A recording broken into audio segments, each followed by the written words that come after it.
Ici et maintenant, 95.2, La Vague d'OVNI, présentée et produite par Didier Deplège, Alex à la réalisation. La Vague d'OVNI, c'est le mardi soir de 23h à 3h du matin et le dimanche de 14h à 16h. Cette rentrée 2004 semble placée sous le signe de Humo. Les éditions JMG rééditent un bouquin produit par Martine Castelot, autrefois paru chez Lafon, je crois, initialement paru chez Lafon, mais surtout, et c'est notre invité aujourd'hui, le livre de Christelle Seval, Humo, un dieu venu d'ailleurs. C'est sorti très récemment. Ce livre est préfacé par André-Jacques Holbeck, qui a souvent eu l'occasion d'intervenir sur cette antenne à propos d'Humo depuis 2 ans déjà, et également en compagnie de Jean Paulion, le traducteur des lettres humites.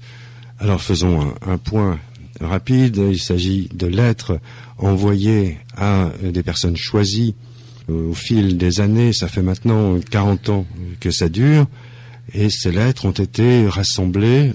Ça fait plus de 1000 pages. Elles sont publiées en l'état sur le net. Et André-Jacques Holbeck a senti, il y a 1 an et demi à peu près, que le moment était venu de faire un forum autour de ces publications, un forum de débat permanent, quotidien sur le net.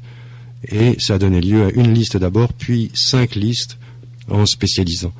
Nous le saluons, il est à l'antenne par le moyen du téléphone, et il a préfacé le livre de Christelle Seval. Bonjour André-Jacques.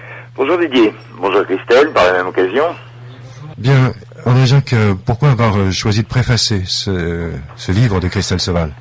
C'est une bonne question. D'abord, je voudrais dire bonjour à tous aussi en même temps, à tous les auditeurs habituels et nouveaux de Ici et Maintenant. Alors pourquoi j'ai accepté de préfacer ce livre? Eh bien, on peut dire que c'est un livre qui est un petit peu à un autre niveau que la majorité des livres ufologiques. Enfin, à mon sens, je l'ai ressenti comme ça. Christelle Seval a pris de la hauteur par rapport à l'ensemble des écrivains ufologues, en intégrant au sein de son ouvrage, et en fait, en plus, il y en a 2 en préparation, il vous en parlera peut-être plus tard, une réflexion métaphysique, religieuse, mais qui est en même temps une réflexion scientifique. Alors, si tu veux, ce livre m'a beaucoup plu, parce que ce n'est pas un simple rappel des faits, c'est également une réflexion très très profonde, et je crois qu'il était temps qu'il y ait autour du mot une réflexion profonde. Alors il y a déjà eu pas mal de livres qui sont sortis autour du mot. Il y a eu tous les livres de Jean-Pierre Petit, bien sûr, le livre de Ribera, je parle des livres qui sont connus en français. Il y a eu bien sûr le livre de Jean Paulion, qui est Humo de vrais extraterrestres, qui est une étude disons plus orientée sur le langage. Et il y a eu des livres plus scientifiques aussi, par exemple le livre de Vicence Soleil-Ferré, qui n'est pas traduit en français, qui s'appelle, la traduction du titre, c'est « À la recherche d'un mécanisme évolutif intelligent », qui n'est pas exactement un livre sur Humo, mais qui est un livre issu de la réflexion à partir des textes humites. Alors il y a eu aussi un livre qui n'est plus trouvable, je crois, c'est le livre d'Enrique Lopez Guerrero, le père Guerrero, c'est Mirando a la Lerania del Universo. Je pense pas qu'on puisse le traduire en français puisqu'il n'a pas été traduit en français. Il y a eu un livre de Juan Dominguez Montes qui s'appelle El Pluricosmos, et puis il y a eu un livre de Raphaël Fariols qui, je crois, maintenant est disponible chez Aldan, mais j'en suis pas absolument certain, et qui s'appelle L'homme, le cosmos et Dieu, mais je pense pas qu'il ait été traduit non plus. Donc peu de livres en fait aussi profonds à mon sens que celui de Christelle Seval, et c'est la raison pour laquelle donc j'ai été très heureux de pouvoir faire cette préface. Alors quand même quelque chose que je veux dire, il y a un truc qui me gêne dans ce livre, c'est le titre. Humo, un dieu venu d'ailleurs. Pour ceux qui connaissent l'affaire Humo, Humo c'est pas un dieu, c'est une planète. Le nom de leur dieu, enfin du dieu qui nous serait commun, c'est Voa, W-O-A. Et je crois que Christelle Seval avait choisi d'abord Humo vers une preuve scientifique de Dieu avec un point d'interrogation. Mais bon, tout le monde sait ce que sont les éditeurs, c'est eux qui choisissent les titres, et j'avoue que j'aime moins le titre actuel. Mais enfin, c'est un détail donc. En l'occurrence, mon éditeur n'a pas choisi le titre. C'est moi qui, sur une indication de Jean-Pierre Petit, finalement, ai trouvé que ce titre était pas mal. Effectivement, il est faux dans le sens où Humo n'est pas un dieu, mais une planète. Mais effectivement, je me suis dit que les lecteurs pourraient se retrouver par l'accroche Humo. Alors que si je mettais waouh, bien sûr, là, ça on aurait pu penser à autre chose. Absolument. Bon, de toute façon, c'est un détail. Je veux dire que ce qui est important, c'est pas spécialement le titre, c'est avant tout ce qu'il y a dans ce livre. Et donc, pour ma part, j'ai beaucoup apprécié parce que on aborde là des aspects qui sont un aspect, disons, encyclopédique de la réflexion autour du mot. C'est ce que j'ai essayé de mettre en place avec les listes de discussion. Alors bon, ces listes de discussion, il faut pas croire que ça réunit des milliers de personnes. Il y a à peu près 200 personnes qui sont inscrites. Il y en a disons en gros une trentaine qui interviennent assez régulièrement. Mais en 2 ans, il y a quand même eu 10 000 messages échangés. Comme il y a quand même quelques scientifiques de très très bon niveau sur ces listes, on peut dire quand même qu'on a avancer dans le défrichement, dans la compréhension, que ce soit au niveau cosmologique, que ce soit au niveau linguistique, que ce soit au niveau biologique, que ce soit au niveau logique. Voilà, ça c'est une première explication. Je voudrais justement oui, en profiter pour vous remercier chaleureusement de la préface que vous m'avez offerte. Ah oui, je précise qu'ils ne se sont jamais rencontrés. C'est exact. Non, c'est tout à fait exact. Nous avons pas mal correspondu par courriel, mais nous ne nous sommes jamais rencontrés, effectivement. Oui, alors dans cette préface, André Jacques, tu choisis le grand classique du comptage du temps de l'humanité, équivalent, je sais pas moi, 5 milliards d'années, équivalent à une journée. Oui, alors j'ai pris le problème un petit peu différemment. En fait, j'ai dit un siècle ne dure qu'une seule seconde. Ça donne, disons, une échelle qui est tout à fait impressionnante. Le Big Bang, c'était il y a 5 ans sur cette échelle. La Terre s'est formée il y a 18 mois. 4 milliards et demi d'années, ça fait 18 mois. La vie est apparue il y a 14 mois sur cette échelle, toujours un siècle égale une seconde. Les primates, c'est apparu il y a 8 jours. Les dinosaures, ils ont disparu il y a 7 jours à peu près. Enfin, bon. L'Homo sapiens, c'était il y a 6 minutes. Et le Christ est né il y a 20 secondes. Ouais. Et notre vie terrestre, eh bien, c'est une seconde si nous avons de la chance.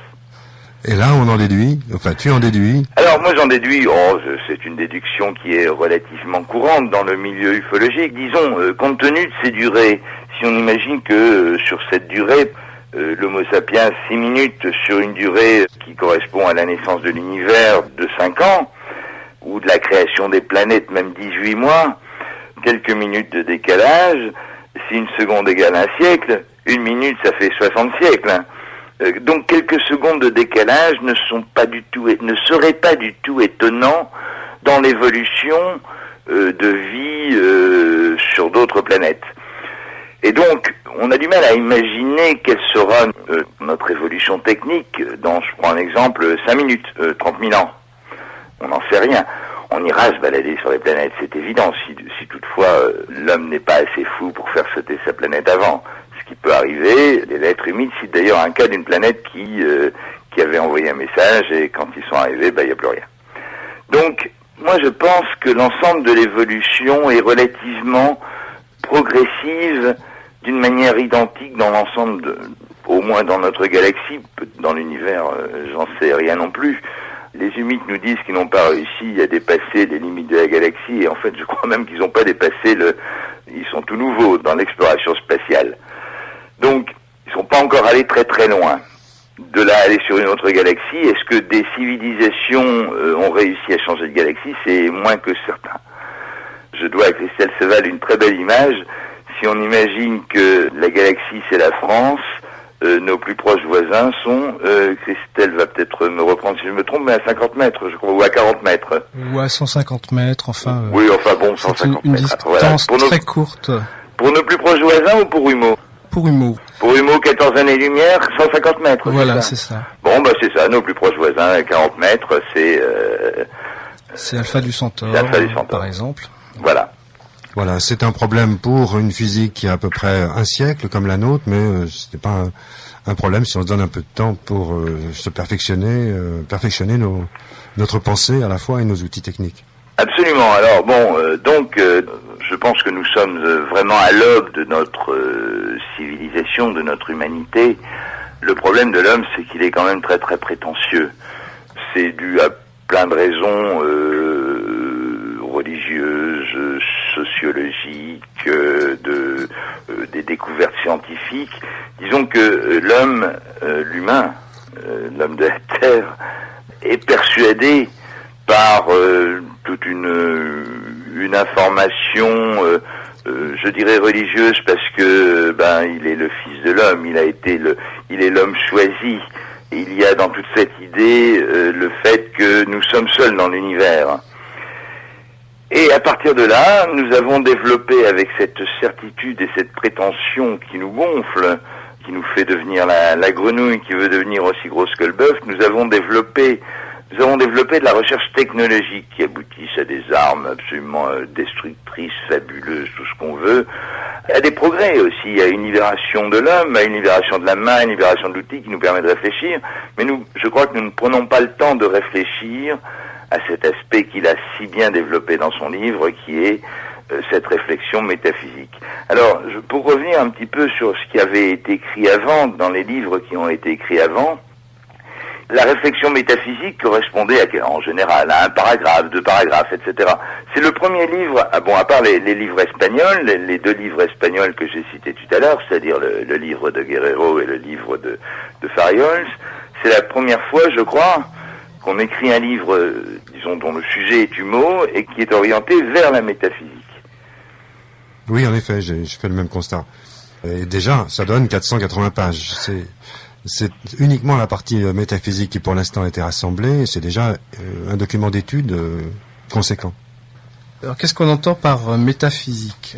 C'est le discours qui a trait à l'âme, à la conscience, à la vie après la mort, à Dieu. Par définition, la métaphysique transcende la physique, elle la dépasse. Et malgré tout, l'outillage scientifique est utile en métaphysique. Je prends l'exemple de la théologie naturelle. On utilise les armes du discours, de la logique, pour prouver l'existence de Dieu, de l'âme. En fait, on utilise la connaissance que l'on a de l'univers et des lois qui le dirigent dans le même objectif. Mais ce n'est pas suffisant pour véritablement atteindre et cerner la transcendance. Maintenant, ce qui nous apparaît comme de la métaphysique dans les discours humites, traitant de l'âme, de la mort, de Dieu, etc., n'en est pas vu de leur côté puisqu'ils ont acquis ces connaissances de manière, disent-ils, scientifique, reproductible. De ce point de vue, ils ne font pas de métaphysique, ils font seulement de la physique. Donc métaphysique est un terme inapproprié finalement vu du côté humo. En fait, ils se déclarent agnostiques, et c'est-à-dire que seul ce qui est accessible à l'expérimentation compte pour eux. Voilà. Et réconciliation de ce qu'on appelle nous, science et religion. Oui, c'est ça. C'est comme disait Teilhard de Chardin, au fin fond de la science, on renoue avec Dieu, avec la religion. Et le maître mot chez les humides, c'est fonctionnalité, n'est-ce pas, JH ? C'est la fonctionnalité, c'est-à-dire que, comme vient de le dire très bien Christelle, c'est que on ne considère comme acquis que ce qui est prouvable. Bon, attention, c'est le message que nous recevons à travers les lettres. Ces lettres, il faut penser effectivement qu'elles représentent plus d'1 millier de pages, 1300 pages environ maintenant. Les dernières reçues la dernière reçue d'une manière, disons, que nous pouvons valider comme étant une lettre humide, date du mois de janvier 2004. Il y en a eu une autre au mois de juillet sur lequel il y a doute. Donc pour l'instant nous l'avons classé en hypothétique. Mais disons que les contacts ont repris depuis un peu plus d'1 an avec ces correspondants. Pour l'instant je ne peux pas les appeler autrement puisque je ne les ai pas encore rencontrés. Moi non plus. Agien, je voudrais constater ensemble que s'il doit y avoir supercherie, elle dure depuis 40 ans, et également souligner que ces lettres étaient destinées à une cinquantaine de personnes, avec une menace qui pesait sur elles de tarir la source d'information pour peu qu'ils se risquent à en parler à l'extérieur. Oui, alors, effectivement, et il faut quand même pas oublier que cette menace perdure toujours.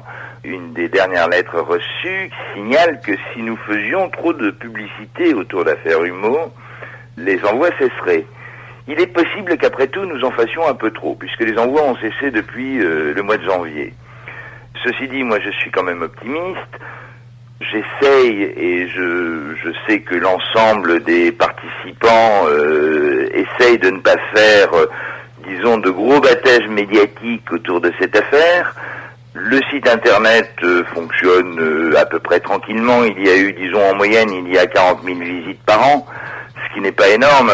Quand on voit ce faible nombre de gens inscrits sur ces listes de discussion, on s'aperçoit que c'est un petit peu comme l'ensemble de l'affaire, enfin des ovnis. Il y a un rejet parce que on a ces acquis culturels qui datent de 3000 ans, et ça, on a beaucoup de mal à changer de paradigme. Et on retrouve ce problème de changement de paradigme dans énormément de recherches scientifiques ou, je pense à l'économie par exemple, hein. C'est un sujet que je connais bien.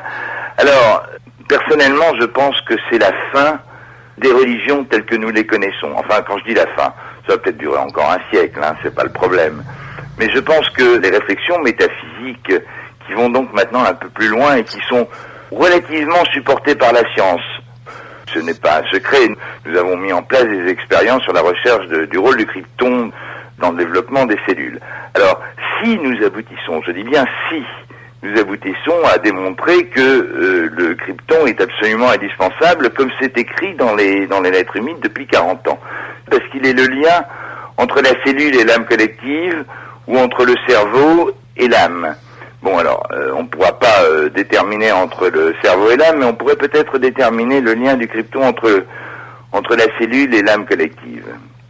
Si on arrive à prouver que une cellule sans krypton ne peut pas se reproduire, on aura déjà fait un petit pas en avant au niveau scientifique. C'est ce genre de réflexion, mais on peut aussi parler des univers gémellaires ou autre chose. C'est ce genre de réflexion qui va petit à petit, mais il faudra encore un siècle, hein, il faudra encore des générations, petit à petit amener à penser que, bon, d'abord ces messages ont une grosse part probablement de vérité, mais aussi que ce qui est important, c'est que la science est un support à la réflexion métaphysique, religieuse, appelons-le ou spirituelle, appelons-la comme on veut, mais ne doit pas être un but en soi. Voilà, ça c'était à peu près tout ce que j'avais à dire moi à ce niveau-là, et je vais écouter maintenant Christelle avec vraiment un grand plaisir. J'ai encore une ou deux réflexions à te faire préciser. Est-ce que, faisant partie toi-même d'un corps expéditionnaire, est-ce que ça te semble tellement logique pour ne pas produire un effondrement culturel, économique, social, etc., religieux, de communiquer uniquement par le moyen d'instiller des pensées à travers des lettres et surtout pas de photos, surtout pas d'objets? Est-ce que ça ne paraît pas finalement extrêmement logique? Absolument. Et c'est vrai que c'est une évolution de ce que je pensais. Je le pensais pas il y a une dizaine d'années. Il y a une dizaine d'années, je me disais, mais bon Dieu, pourquoi il se montre pas? Pourquoi on a des milliers de témoignages, rien que il y a plus de 1300 témoignages de pilotes qui sont confirmés, etc. Et des centaines de milliers de témoignages de témoins partout. On se dit, bon, c'est quand même étonnant. Ils se font voir, mais pas trop. Ils nous laissent des traces. Je pense, par exemple, au Crop Circles, mais pas trop. On n'arrive à rien prouver. Et tous les ufologues, puisqu'on les appelle comme ça, tous les ufologues se cassent la tête pour essayer de démontrer quelque chose. Alors, je pense que si on était, nous, des explorateurs, ou si j'étais, moi, un explorateur, il est certain qu'avec les connaissances que nous avons maintenant, qui ne sont déjà plus celles du 19e siècle, où les explorateurs arrivaient dans une ethnie quelconque, et sortaient l'eau bénite, oui. Voilà, c'est ça, le goupillon, etc., on va tous vous baptiser, donc on essaye de vous inculquer, on essaie de vous faire rentrer notre type de civilisation. Et puis ça a fait les Indiens d'Amérique, disons l'Amérique centrale, ça a fait, enfin l'arrivée des Espagnols, ça a fait plein de gens qui sont devenus complètement, je voudrais pas utiliser des termes je crois que tout le monde aura compris, effectivement, ils sont plus représentatifs de voilà, ils ont perdu leur civilisation en même temps. Donc, sachant cela maintenant, il est probable, on utilise encore des termes absolument détestables, j'entends parler de conquête spatiale, enfin bon bref, non, découverte oui, mais pas conquête. Mais je pense quand même que si à l'heure actuelle, ou quand à l'heure actuelle, des ethnologues découvrent une nouvelle tribu un petit peu oubliée quelque part en Amazonie, ils font très très attention de ne pas perturber cette tribu. Maintenant, ce qui n'était pas du tout le cas dans les siècles passés.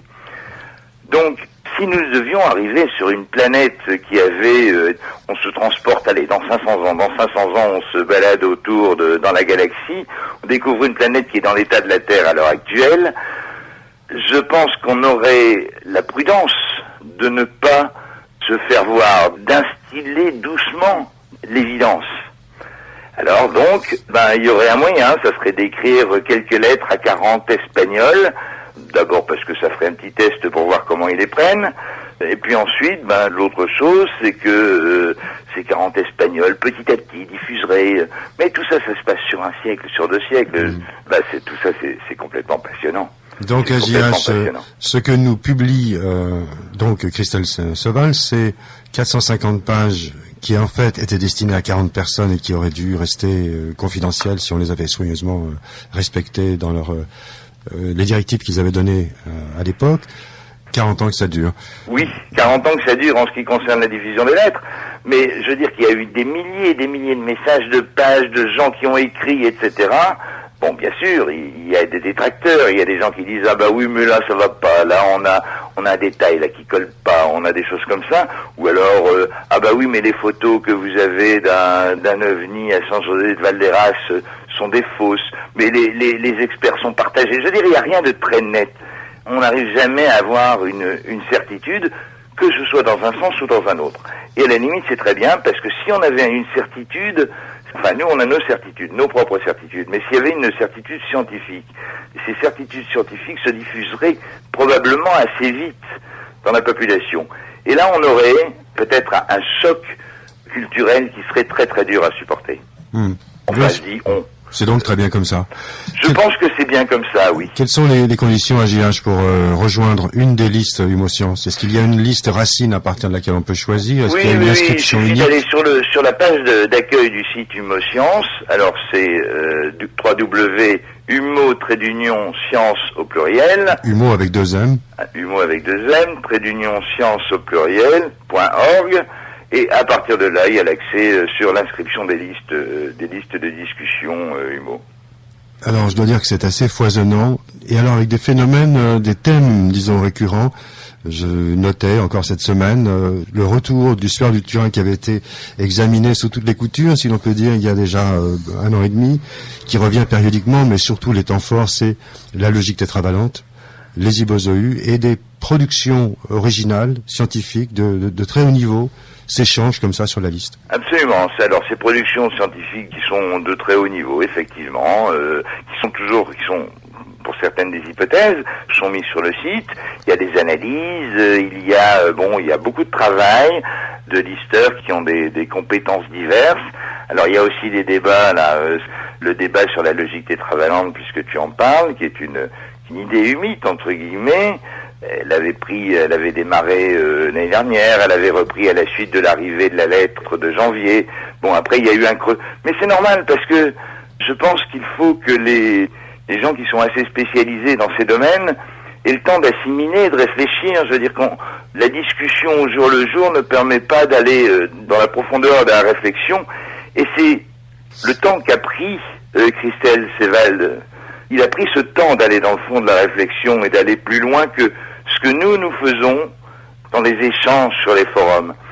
On sent dans son livre qu'il s'est mis dans son coin, il a pris tous les textes, il s'est mis dans son coin, il a pris le temps de réfléchir. Peut-être un peu plus profondément que ce que nous sommes capables de faire. C'est mon côté indépendant, ça. J'avoue que j'ai essayé de participer et de faire les parties de ping-pong avec la liste. Ça prend beaucoup de temps. Absolument. C'est pas évident, il faut répondre à tout le monde. D'ailleurs, je salue votre travail d'animateur et de webmestre, hein, c'est très prenant. Il faut être fidèle au poste. Ah, il faut être fidèle, quoi. Ouais. Et bon, moi je n'aurais pas du tout ces qualités-là. Non, Et- mais justement, le fait voilà, les de qualités pas se complètent, l'avoir, hein. ça permet d'avoir une réflexion de fond. Et cette réflexion de fond, elle va nous servir à nous tous, justement, pour pouvoir continuer cette partie de ping-pong. Comme de toute façon, à la limite, je dirais que nos parties de ping-pong et les idées qui peuvent émerger de temps en temps de ces échanges font que ça vous servira, ça servira à d'autres peut-être à un moment ou à un autre pour refaire une réflexion de fond. Je crois qu'il faut les deux. Donc, André Jacques-Holbec, tu as préfacé Humo, un dieu venu d'ailleurs chez JMG, que nous présente aujourd'hui Christelle Seval. Merci à Christelle. Merci, Au revoir. au revoir. Donc merci beaucoup André Jacques-Holbec. Humo, avec 2 M, humo-science.org, pour aller plus loin. On se retrouve dans un instant. Donc aujourd'hui, Christelle Seval nous présente son travail, la mise en ordre, mise en forme de documents humides, mais principalement ce qui concerne la métaphysique. Pour ma part, j'avais prévu un questionnement chronologiquement organisé, si l'on peut dire, mais de plus en plus souvent, il m'arrive de tester si mon candidat est à même de nous le faire un peu conférence, et si oui, j'abandonne mon questionnement. Question avant l'émission à Christelle Seval. Comment est-ce que vous sentez de nous le faire sur le mode conférence? Il me répond oui, j'ai moi-même un plan organisé. Alors comprenez que je ne vais pas désorganiser son plan avec mes questions, je les réserve pour la suite et éclairer des points qu'il n'aurait pas, par exemple, abordés. Voilà, Christelle Seval, une grosse responsabilité à vous de marquer vous-même les pauses quand vous les souhaitez, de pauses musicales toutes les 8, 10, 12, 15 minutes comme vous voulez, selon votre rythme, et au moins vous ne serez pas dérangé. Veillez seulement à refermer les tiroirs que vous ouvrez, il n'y a rien de tel que d'avoir les notes que vous avez prises pour conduire cette émission vous-même. Oui, merci Didier. Alors, avant d'entrer dans le vif du sujet, je voudrais tirer un grand coup de chapeau à 2 personnalités des médias. 2 personnes qui font un travail de qualité dans la durée et qui offrent un espace de communication indispensable et rare car politiquement incorrect. Alors je veux parler de Didier Deplège, fondateur et animateur de la radio Ici et Maintenant, et de Jean-Michel Grandcir, éditeur, mon éditeur. Jean-Michel Grandcir m'a dit au téléphone, il m'a fait la confidence suivante, Didier Deplège, il est excellent. Et bien souvent, il en sait plus que ses invités. Alors j'ai écouté quelques-unes de vos émissions, Didier, et il a tout à fait raison. Alors encore une fois, ce soir, je crois que vous en savez autant que moi, ce n'est plus sur le dossier Humo. Voilà. Eh bien, on va pouvoir débuter sur le sujet. Je me suis demandé comment l'introduire, et puis finalement, ce soir, j'ai décidé de changer un peu mon introduction pour nous secouer de notre torpeur, si je peux dire. Et au lieu d'introduire par des questions métaphysiques, religieuses, morales, je vais introduire par un questionnement politique. Pourquoi politique? Parce que le message mythe, pour moi, le message capital, c'est un message politique. Donc c'est attention, vous, être humain, vous êtes en train de vous autodétruire en ce moment. Et c'est ce message que je veux relayer tout en proposant des pistes de réflexion. Donc j'ai apporté une lettre ou mythe. Je vous en lis un très court extrait, mais qui est assez fort. Vous avez transformé les sublimes apports de Jésus en un cumul d'idées superstitieuses avec le soutien de gigantesques structures ecclésiastiques dédiées au lucre. Vous avez transformé les intelligentes idées de Marx et de Mao en de gigantesques structures bureaucratiques, plus attentives à se défendre de leurs ennemis et à imiter les modèles de consommation occidentale qu'à obtenir cet idéal socialisant et sublime de leurs dirigeants. Vous êtes gravement malades, amis de la Terre. Nous assistons, impressionnés et attristés, à ce qui peut être l'holocauste final du réseau social de la Terre. Nous n'osons même pas conseiller, nous craignons que n'importe quelle parole soit mythifiée, distordue, corrompue, frivolisée. Nous nous voyons vous diriger en chantant, en jouant, en vous amusant comme des enfants inconscients, vers une décharge de déchets nucléaires. Que Dieu s'apitoie sur vous. Alors, la catastrophe annoncée n'est d'ailleurs pas que nucléaire. Il nous parle aussi bien d'armes OGM, d'armes antimatière, que de processus écologiques en danger, que des terribles inégalités entre les peuples. En résumé, science sans conscience n'est que ruine de l'âme. À une technologie avancée doit forcément correspondre une spiritualité avancée. Or, Nous manquons de spiritualité en cette époque. Et le pire est que le patrimoine spirituel, nous l'avons déjà en notre possession. Seulement, il faut le réhabiliter pendant qu'il est encore temps. Voilà. Maintenant, on va passer à la métaphysique humide proprement dit. Alors, dans un schéma simplifié, voilà quels sont les 4 acteurs principaux. Dieu, qui existe en tant qu'être nécessaire. Ensuite, l'univers multiple, qui est un surensemble de notre univers. L'univers des âmes et l'univers des consciences collectives. Alors, l'univers est composé d'une multitude d'univers différents pour les Zoomites. En réalité, le pluri-univers est unitaire, mais composé d'une multitude d'aspects différents que l'on traduit, nous, êtres humains, par des univers distincts. La différence principale qui caractérise les univers entre eux vient de la vitesse de la lumière, qui s'échelonne en leur sein entre 0 et l'infini. Ces univers vont par paires et ils sont conjugués 2 à 2.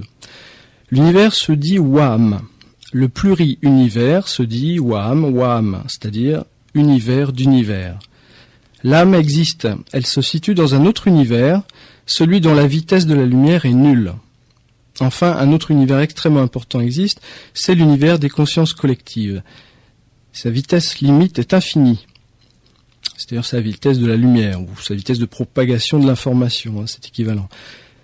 Dans cet univers, c'est à la fois la demeure des âmes désincarnées, ce qu'on appelle l'au-delà, lui-même à la fois paradis, purgatoire, enfer, et c'est aussi l'inconscient collectif que nous abreuvons en permanence de nos expériences vécues et qui nous nourrit en retour d'informations subliminales capitales pour notre évolution. Et c'est encore bien plus avec des fonctions que nous allons découvrir. Alors commençons par l'âme.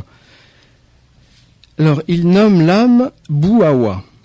Ils disent qu'elle est adimensionnelle, c'est-à-dire sans dimension. Elle vit dans un univers dépourvu de longueur, de largeur, de hauteur. Elle est aussi dépourvue de masse et d'énergie. Et le temps n'existe pas dans son univers. Dans ce sens, on ne peut pas dire que l'âme soit éternelle, puisque l'éternité fait référence au temps. Elle existe donc, indestructible, à jamais, quoiqu'on ne puisse pas dire non plus qu'elle existe au sens où ce qui existe pour nous est ce qui est observable, la matière, l'énergie. L'âme n'est pas composée de matière, et malgré tout, elle est capable de stocker, d'engranger de l'information. Là, on voit tout de suite que notre langage est inapproprié pour décrire un tel état. Alors, une question essentielle est de savoir comment les Zoomites l'ont découvert. Parce que si l'âme possède ces attributs qui transcendent nos sens et nos instruments de mesure, comment ont-ils réalisé ce tour de force ? Comment explorer quelque chose qui, pour nos sens et nos instruments, n'existe pas ? Eh bien, les textes nous le racontent et c'est passionnant. Tout d'abord, rappelons un axiome essentiel. La science évalue l'existence d'un facteur en fonction des effets qu'il produit. Et l'âme produit bien des effets au sein de notre univers, soumis au flux du temps, puisque nous existons. Nous sommes les effets de notre âme. On peut ici faire une analogie avec la découverte des exoplanètes. Ces planètes extrasolaires sont inaccessibles à nos sens, inaccessibles à nos télescopes les plus pointus, seulement nous sommes capables de les détecter à partir des effets qu'elles produisent sur leur environnement, en analysant par exemple les oscillations de leur étoile, oscillations autour d'un centre de gravité qui traduisent la présence de planètes massives. En ce moment, je crois qu'on en est à la 127e planète extrasolaire découverte, la 123e étant la première planète tellurique, c'est-à-dire non pas une géante gazeuse du type Saturne ou Jupiter, mais une planète solide qui tournerait à 50 années-lumière d'ici, à peu près 0,1 unité astronomique de son Soleil, ce qui correspond à 15 millions de kilomètres. Et cette planète serait certainement plus grosse que la Terre et pourrait abriter de l'eau. Et si elle abrite de l'eau, il y a toutes les chances pour qu'elle abrite la vie, telle qu'on la connaît. Voilà, donc la découverte de l'âme. Alors comment cela s'est-il passé sur Humo ? Alors, une jeune femme servait de cobaye.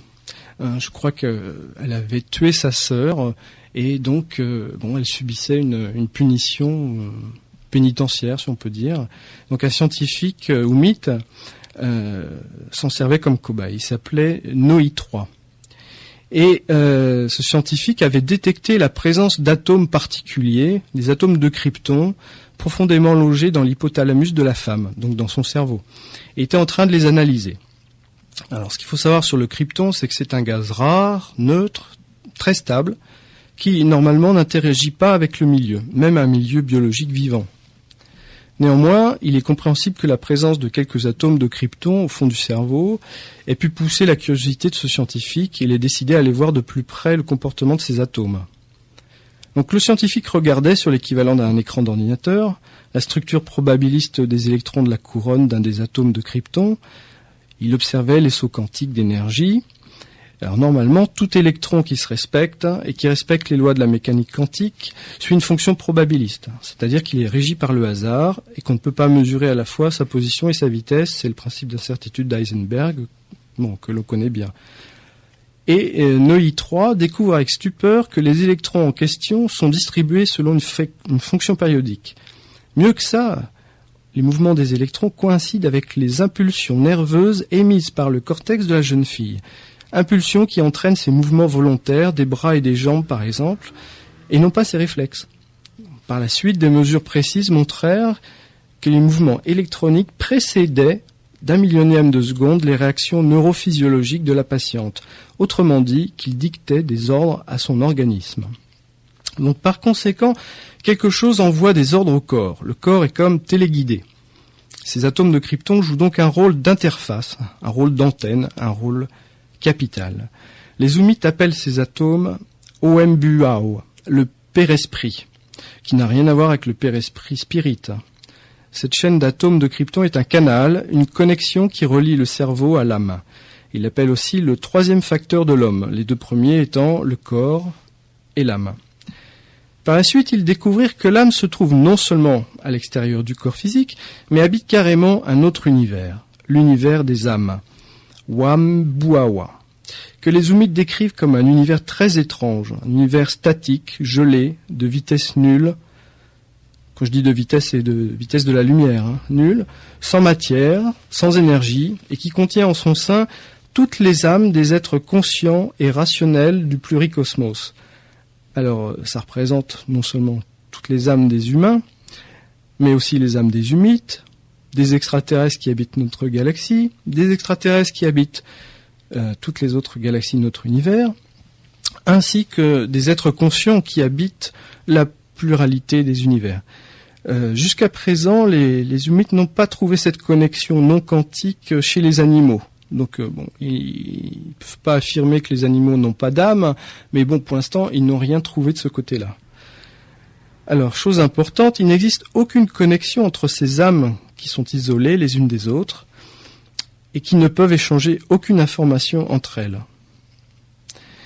Et à chaque âme correspond un et un seul lien avec un être vivant dans l'univers multiple. Donc n'ayez pas peur, votre âme n'est pas connectée à un extraterrestre à quelques années-lumière d'ici. Vous êtes bien tout seul au bout du fil. Alors, la traduction de Buawa, selon la méthode découverte par Jean Paulion, est très intéressante. Cela donne ceci. Contribution informative obligatoire à l'équilibre effectif. Donc l'équilibre effectif, là, il s'agit de l'équilibre de l'univers. Et on pressent ici la fonction transcendante de l'homme dans l'univers. Alors, la fonction transcendante de l'homme, c'est ce qui m'avait mis sur la piste des lettres métaphysiques ou mythes. C'est-à-dire que dans un livre que j'avais lu il y a une dizaine d'années d'Antonio Ribera, Les extraterrestres sont-ils parmi nous, qui était édité aux éditions du Rocher en 1984, réédité en 91, il y avait justement un chapitre sur un titre de chapitre qui était sur la fonction transcendante de l'homme dans l'univers. Et après, plus rien, coupure, rideau. Donc ça m'avait vraiment marqué. Et n'ayant rien trouvé dans les livres suivants, par exemple dans Le mystère des oumites de Jean-Pierre Petit, édité en 1995, j'étais très intrigué et je voulais absolument savoir ce que ces extraterrestres qui nous adressaient des lettres si riches dans tous les domaines de la science pensaient de l'âme. Est-ce qu'il y avait une âme? Est-ce qu'on avait une vie après la mort, etc. Voilà. Donc, nous avons une âme. Alors, les hommes en sont dotés, les oumites l'ont vérifié. Cette âme vit en dehors du temps. Alors, comment se représenter ce paradoxe, celui de notre conscience au jour le jour, piégée dans le carcan du temps, en connexion avec une âme pour qui le temps n'a aucune signification? Alors pour cela, il nous offre quelques métaphores pour imager ce paradoxe. Alors il y a celle de l'homme boudin. Représentez-vous un petit homme immergé dans le temps, c'est-à-dire tout au long de sa vie. Eh bien, d'une manière de le représenter est de dessiner un boudin dont la tranche, lorsqu'on le coupe, a une forme humaine. Ce boudin représente toute la vie de l'homme, autrement dit son âme, pour qui le temps n'existe pas, agit non pas sur le corps de l'homme au fur et à mesure que le temps passe, mais d'un coup sur toute la longueur du boudin. Autre illustration pour comprendre que le temps n'existe pas pour l'âme, bien qu'elle conforme librement la vie de l'homme dans le flux du temps. Imaginez-vous un tunnel souple en plastique transparent. Alors il fait nuit, un homme marche à l'intérieur du tunnel avec une lanterne pour s'éclairer. Le tunnel est bien entendu la métaphore de sa vie sur Terre. Alors il y a des meubles dans le tunnel. Les meubles qui sont devant le bonhomme, dans le noir, et que la lanterne n'éclaire pas, c'est le futur. Les meubles qui sont derrière lui forment les événements du passé. Et là on peut dire que l'homme est pourvu d'un rétroviseur. En fait, sa mémoire conserve une certaine vue du passé. Est-ce parce que l'homme ne voit plus les meubles qui sont loin derrière lui, ou bien qu'il ne voit pas encore les meubles qui sont devant lui dans le noir, que ces meubles n'existent plus? Non. Le présent est cette lanterne qui dévoile la réalité, pas à pas, mais la réalité passée et future préexiste et demeure. Alors, me direz-vous, si le futur est déjà écrit, qu'en est-il du libre arbitre? C'est que l'âme a posé son tunnel sur la terre en une seule fois. Elle a d'abord vu la forme du terrain, les creux, les bosses, les collines, les arbres, les rochers, et évidemment les rochers à éviter. Elle a vu les tunnels des autres humains se poser ça et là. Elle a vu tout cela du haut de son intemporalité et a décidé librement de son chemin de vie. C'est évidemment assez difficile à concevoir et on ne peut que l'intuiter. Une dernière métaphore, imaginez que vous regardiez une maison en face de vous, mais vous la regardez à travers un tout petit trou fait dans un carton, ce qui vous empêche de voir l'ensemble de la maison d'un seul coup d'œil. Dans cet exemple, le carton, le filtre, c'est le temps. La conscience du corps ne découvre donc la maison qu'en balayant lentement toute la surface de la maison à travers le carton, car son champ de vision est extrêmement réduit. Par contre, la conscience de l'âme, elle, voit l'intégralité de la maison d'un seul regard, car elle n'a pas de carton devant les yeux. Donc, une question maintenant que tout le monde se pose, c'est qu'arrive-t-il aux âmes des pécheurs, aux âmes damnées? Que nous arrive-t-il après la mort? Alors, avant d'y répondre, pour le savoir, il faut aborder l'univers des consciences collectives, qui est l'univers majeur de la création, selon les Zoomites. Alors, cet univers des consciences collectives recouvre toutes les fonctions du paradis, et c'est beaucoup plus que le paradis. Il recouvre toutes les fonctions de l'inconscient collectif, celui de Carl Jung, et c'est beaucoup plus que l'inconscient collectif. C'est l'univers le plus important de la création. Il contient des millions de milliards de cellules qui sont des consciences collectives. Qu'est-ce que c'est qu'une conscience collective? Eh bien, dès qu'il existe une planète qui abrite la vie, dans n'importe lequel des univers multiples qui peuplent le pluricosmos, il existe, en relation biunivoque, une conscience collective qui lui est reliée. Les Zoomites ont vérifié sur Terre leur modèle et ils ont effectivement mis en évidence notre âme, et ils sont pratiquement certains que nous sommes dotés d'une conscience collective. Nous serions donc bien reliés à une conscience collective de la Terre qui est différente de la conscience collective du mot. Alors, abordons la conscience collective par l'ensemble des fonctions qu'elle recèle. D'une part, c'est recevoir de la part de l'ensemble des êtres vivants, plantes, animaux, microbes qui vivent sur la planète, des informations sur le milieu, sur le biotope. Elle reçoit aussi de la part des êtres possédant une âme la totalité des informations engrangées par leurs âmes. D'abord, les sensations, c'est-à-dire la vue, l'ouïe, le toucher, enfin tout ce qui comporte donc nos sensations, elle les capte. Elle capte aussi bien nos émotions, la joie, la douleur, la peine. Elle capte aussi tous les processus intellectuels qui se déroulent dans notre petit crâne. On peut d'ailleurs noter que nous avons là un phénomène de redondance dans la mémorisation des informations, car on l'a vu, l'âme aussi enregistre tout ceci, ce qui n'empêchera pas une certaine perte d'informations concernant une part de l'histoire de l'univers. Exemple, imaginez deux nébuleuses lointaines, inhabitées. L'une est observée par l'homme, par le biais de télescopes. Des savants regardent cette nébuleuse à travers un télescope. L'autre, non. Eh bien, celle qui est observée, toutes ces informations seront envoyées à la conscience collective, qui les mémorisera et les gardera pour toujours. Tandis que la deuxième nébuleuse, finalement, aucun homme n'aura posé son regard sur elle, et donc cette information sera perdue. Alors, il faut aussi savoir que la transmission entre les êtres vivants et la conscience collective s'établit dans les deux sens. Elle ne fait pas que recevoir. La conscience collective transmet aux hommes, aux animaux, aux plantes, les mutations souhaitées. Là, il s'agit de l'évolution biologique. On parle de l'orthogenèse. Et on dépasse ici le simple cadre du darwinisme. C'est ce qu'il nomme le Bayodou, qui relie le génome d'un être vivant, homme ou animal ou végétal, à la conscience collective, par le biais de 86 paires d'atomes de krypton. Alors voilà, on y vient aux atomes de krypton. Ces grappes de krypton aquantiques, donc un comportement non quantique, on l'a vu, sont associées à l'ADN de chaque être vivant. L'ADN cellulaire et pas seulement l'ADN situé dans le cerveau. La conscience collective, d'autre part, transmet aux hommes les patrons de forme. Par exemple, prenons la couleur. La couleur en soi n'existe pas, ce n'est qu'une perception psychologique. Le substrat de la perception est en réalité un train d'ondes électromagnétiques. Imaginez un briquet dans votre main. Vous ne touchez pas sa surface, car en réalité, il existe de grandes distances entre les atomes du métal et les nuages électroniques de l'épiderme. Alors, comment cela se fait qu'il ne tombe pas alors ?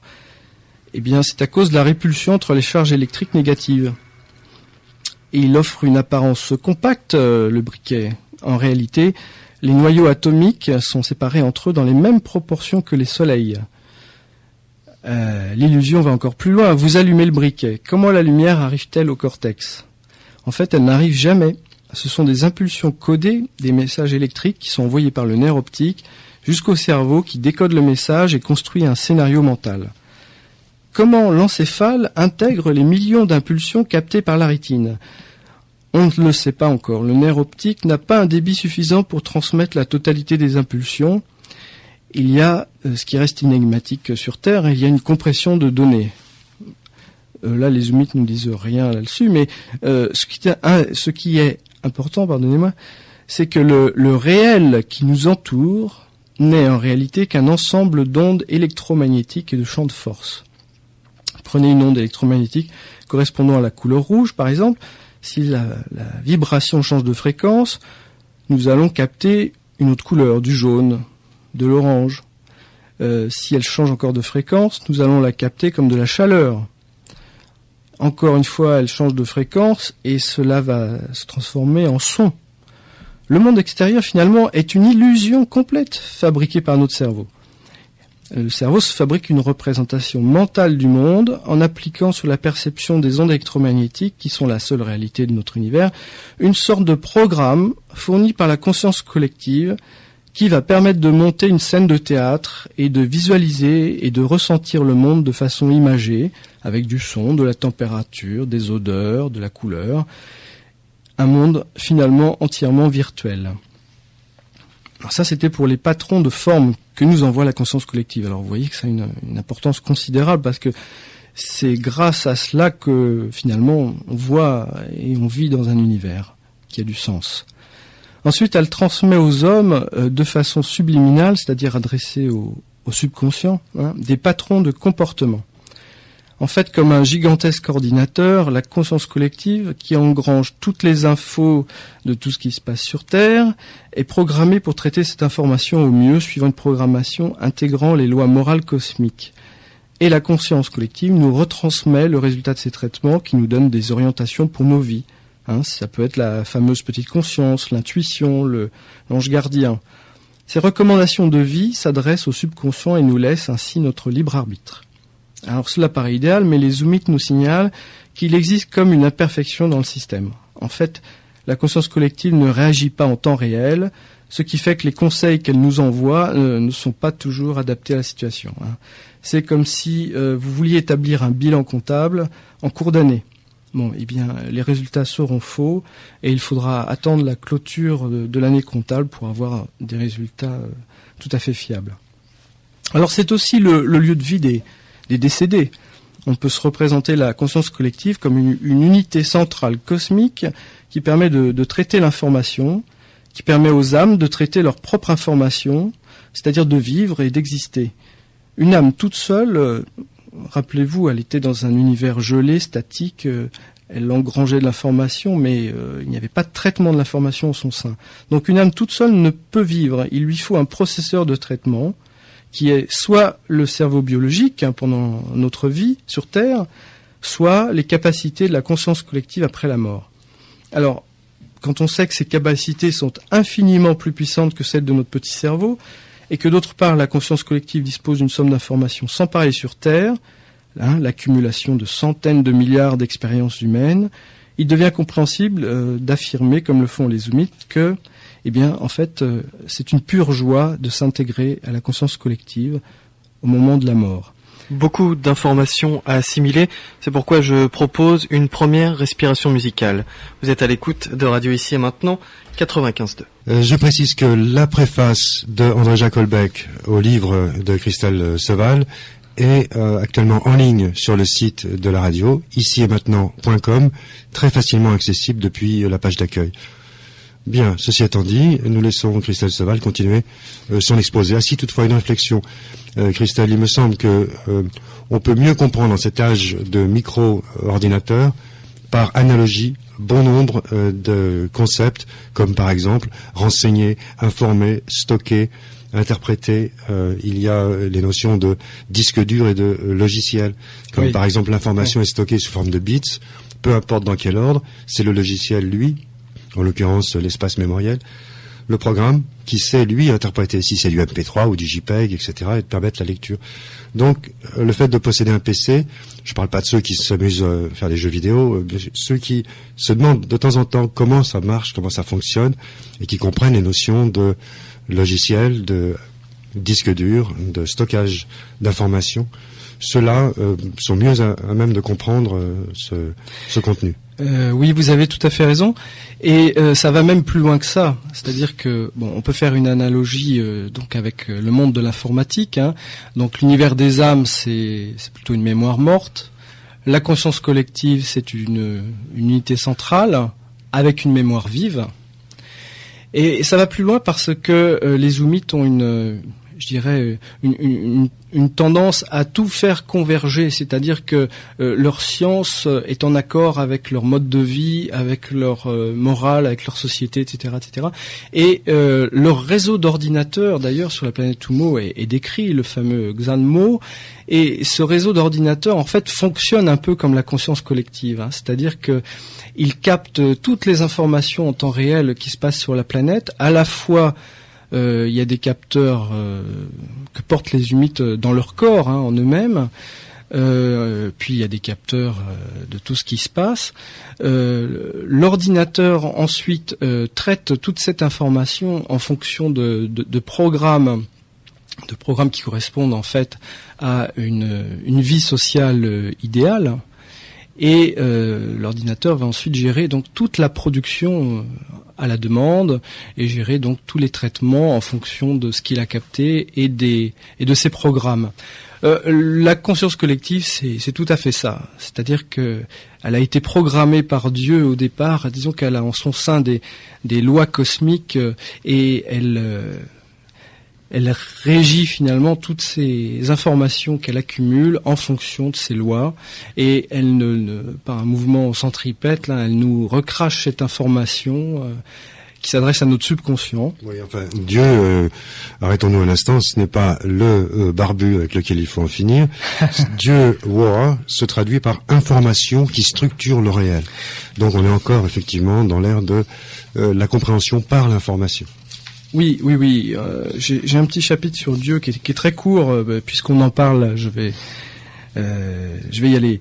Donc, Woa signifie Dieu, mais signifie aussi le système d'information qui structure le réel, ou l'information qui rend les créatures et l'univers dimensionnel effectifs. Donc on sait très peu de choses sur Woa à travers des lettres parce qu'ils nous disent que Woa, Dieu, est véritablement transcendant. Ils disent par exemple, notre agnosticisme nous pousse à nous abstenir de définir et de sonder quelque chose d'aussi transcendant que Woa. Nos penseurs n'essaient pas de spéculer autour de l'essence de ce qui n'est pas accessible, par exemple Woa. Donc, que nous disent-ils encore de Woa ? Eh bien, il est adimensionnel, sans dimension. Il coexiste avec la réalité ultime. On ne peut pas dire que Woa fut ou que Woa sera, mais Woa est. Il est le seul être pensant qui ne déforme pas la réalité ultime en pensant à elle. Nous, habitants de l'univers, nous sommes co-créateurs de l'univers. Ça, c'est très important. Notre pensée participe à l'élaboration de l'univers. La pensée de Dieu, elle, ne modifie pas l'univers en train de se créer. En quelque sorte, Dieu le laisse libre. Il n'y a d'ailleurs pas de rituel dédié à Dieu, pas de culte sur Oumo. La seule traduction d'un amour et d'une vénération de Dieu existe sous la forme de l'amour fraternel et dans la sévérité du compromis social. Donc, ne connaissant pas Dieu, ils s'abstiennent de lui rendre grâce et transposent cette énergie dans le suivi au plus près des lois morales, traduites en lois sociales. D'ailleurs, ils nous reprochent notre anthropocentrisme. Nous avons trop tendance, disent-ils, à nous figurer Dieu comme, ce que disait Didier, un homme barbu, et surtout nous lui prêtons trop de comportements et de raisonnements humains. Pourquoi Dieu tolère-t-il le mal ? Voilà, par exemple, ça c'est une question leitmotiv qui revient dans toutes nos interrogations, qu'elles soient chrétiennes ou musulmanes ou autres, ou même athées, quand on se pose des questions sur Dieu. Or, Dieu, d'après les Oumites, est inaccessible à l'entendement. Il est pure transcendance. Et notre questionnement sur Dieu, qui est en fait un questionnement sur l'homme, on devrait dire pourquoi l'homme tolère-t-il le mal ? Notre questionnement sur Dieu, en fait, est sans objet. C'est comme si une race étrangère à l'homme se posait la question « Pourquoi l'homme pleut-il » du verbe « pleuvoir ». Ça n'a pas de sens. Ça serait attribuer à l'homme des qualités, des fonctions qu'il n'a pas, qu'il n'a jamais eues et qu'il n'aura jamais. Alors, je n'ai pas fini encore avec la conscience collective. Ça, c'est un gros morceau, mais il faut bien comprendre ce rôle de la conscience collective parce que c'est un rôle immense. Donc, que se passe-t-il pour une âme, par exemple, quelqu'un meurt, il n'a pas eu une vie très en accord avec la morale, non seulement la morale humaine, mais la morale divine. Qu'est-ce qui se passe pour lui ? Bien, cette âme, en fait, ne peut pas être intégrée telle qu'elle directement dans la conscience collective, car son information engrammée est viciée, et elle perturberait le magnifique esprit collectif. Donc il se passe donc pour cette âme un processus de reconformation, et c'est ce processus qui, d'un point de vue subjectif pour l'âme en question, peut lui apparaître lent, douloureux, horrible. Enfin, c'est en fait l'enfer ou le purgatoire. La mort, par contre, pour une âme juste, c'est vécu un peu comme une libération, en tout cas pour un oumite. C'est quand nous vivons que nous sommes morts, disent-ils. À la mort, nous sommes libérés de notre esclavage. Esclavage qui est inscrit d'ailleurs dans la traduction du mot oumite désignant l'âme. Rappelez-vous, bouawa, contribution informative obligatoire. Alors en fin de vie, lorsque l'âge a dégradé les fonctions phonatoires et télépathiques des oumites, oui, parce que ils sont télépathes et ils communiquent beaucoup ainsi. Et donc, quand ils arrivent à un certain âge et qu'ils ne peuvent plus communiquer décemment et participer à l'activité sociale, ce qui arrive entre 90 et 120 ans, nous disent-ils, les couples oumites décident d'aller rejoindre l'esprit collectif et se suicident dans la joie, si on peut dire. C'est une euthanasie cérémonielle. Alors, cette fonction de transmission d'informations au subconscient éclaire pas mal de phénomènes paranormaux. Par exemple, ils nous disent que les décédés nous adressent des messages par le biais de la conscience collective et adressés à notre subconscient. La conscience collective aussi permet d'expliciter un phénomène répandu, bien que peu connu, qui est la télépathie. Alors, pour expliquer la télépathie, et la télépathie sur Terre aussi, il faut se souvenir qu'il n'y a pas de connexion directe pour un être entre son âme et la conscience collective. Il y a deux canaux de transmission. Alors, un qui va du cerveau vers l'âme, bidirectionnel, et un qui va du cerveau vers la conscience collective, lui aussi bidirectionnel. Alors, il faut bien comprendre cela pour expliquer l'enchaînement des flux qui sont mis en jeu lors d'un processus particulier qui est la télépathie. Alors, les oumites sont télépathes, Et d'ailleurs, d'après eux, nous avons tout l'équipement nécessaire pour l'être également. Si nous ne l'utilisons pas, c'est parce que les réflexes ne sont pas développés, quoi. Nous ne sommes pas préoccupés d'utiliser cette faculté. Alors, comment cela fonctionne d'après eux?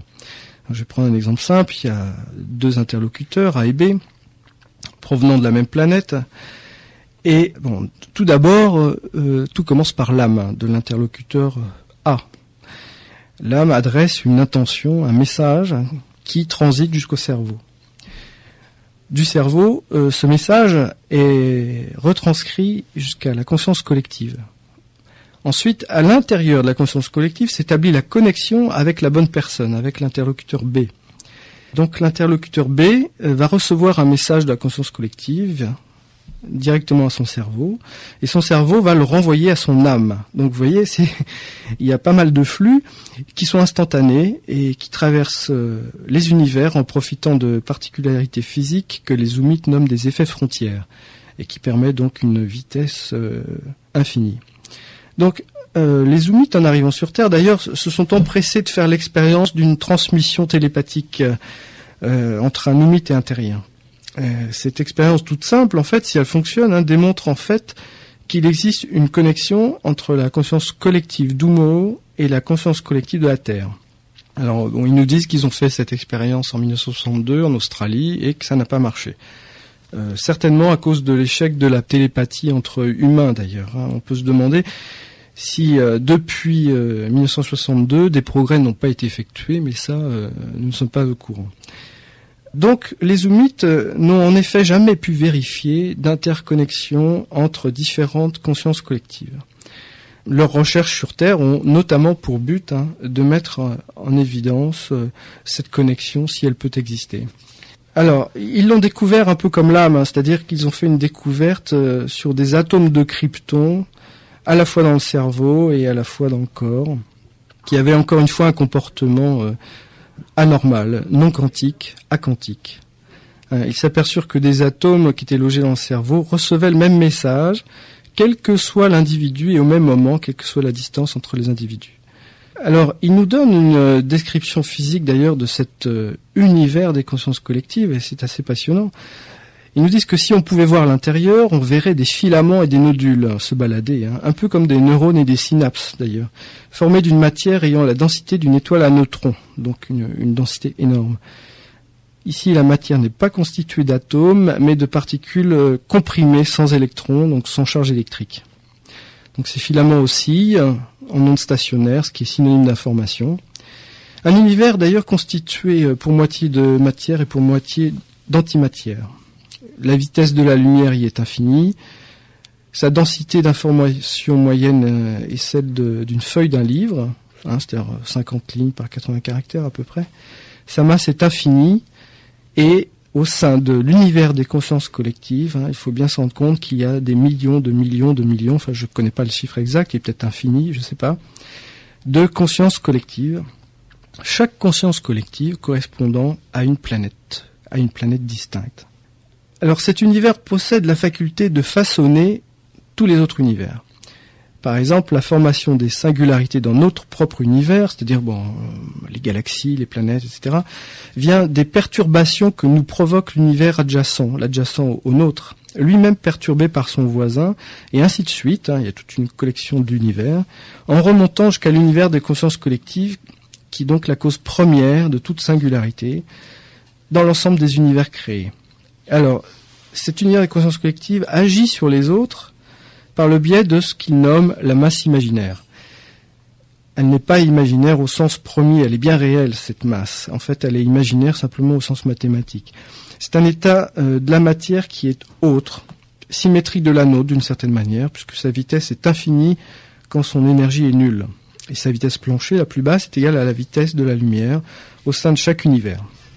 Alors, entre parenthèses, cela ressemble fort au tachyon que décrit Einstein. Ces particules permises par les équations qu'on n'a jamais trouvées, mais qui seraient dotées d'une vitesse infinie et à qui on devrait apporter une énergie infinie pour les ralentir jusqu'à la frontière de la vitesse de la lumière. Alors, les zoomites nous disent que le darwinisme, qui orienterait les espèces vers un perfectionnement progressif sur la base de mutations aléatoires, de la sélection naturelle, n'est pas une explication suffisante. Le darwinisme ne peut expliquer par exemple les insectes qui adoptent des formes et des couleurs, les couleurs du milieu ambiant par exemple pour se cacher des prédateurs.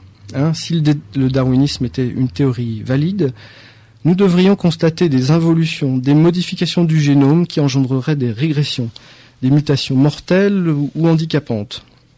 Et dans le cas de la couleur des insectes, qui adoptent exactement la couleur de la feuille, par exemple, par mimétisme, nous devrions assister à des mutations régies uniquement par le hasard, qui donneraient lieu à des insectes orange, rouge, jaune, bleu.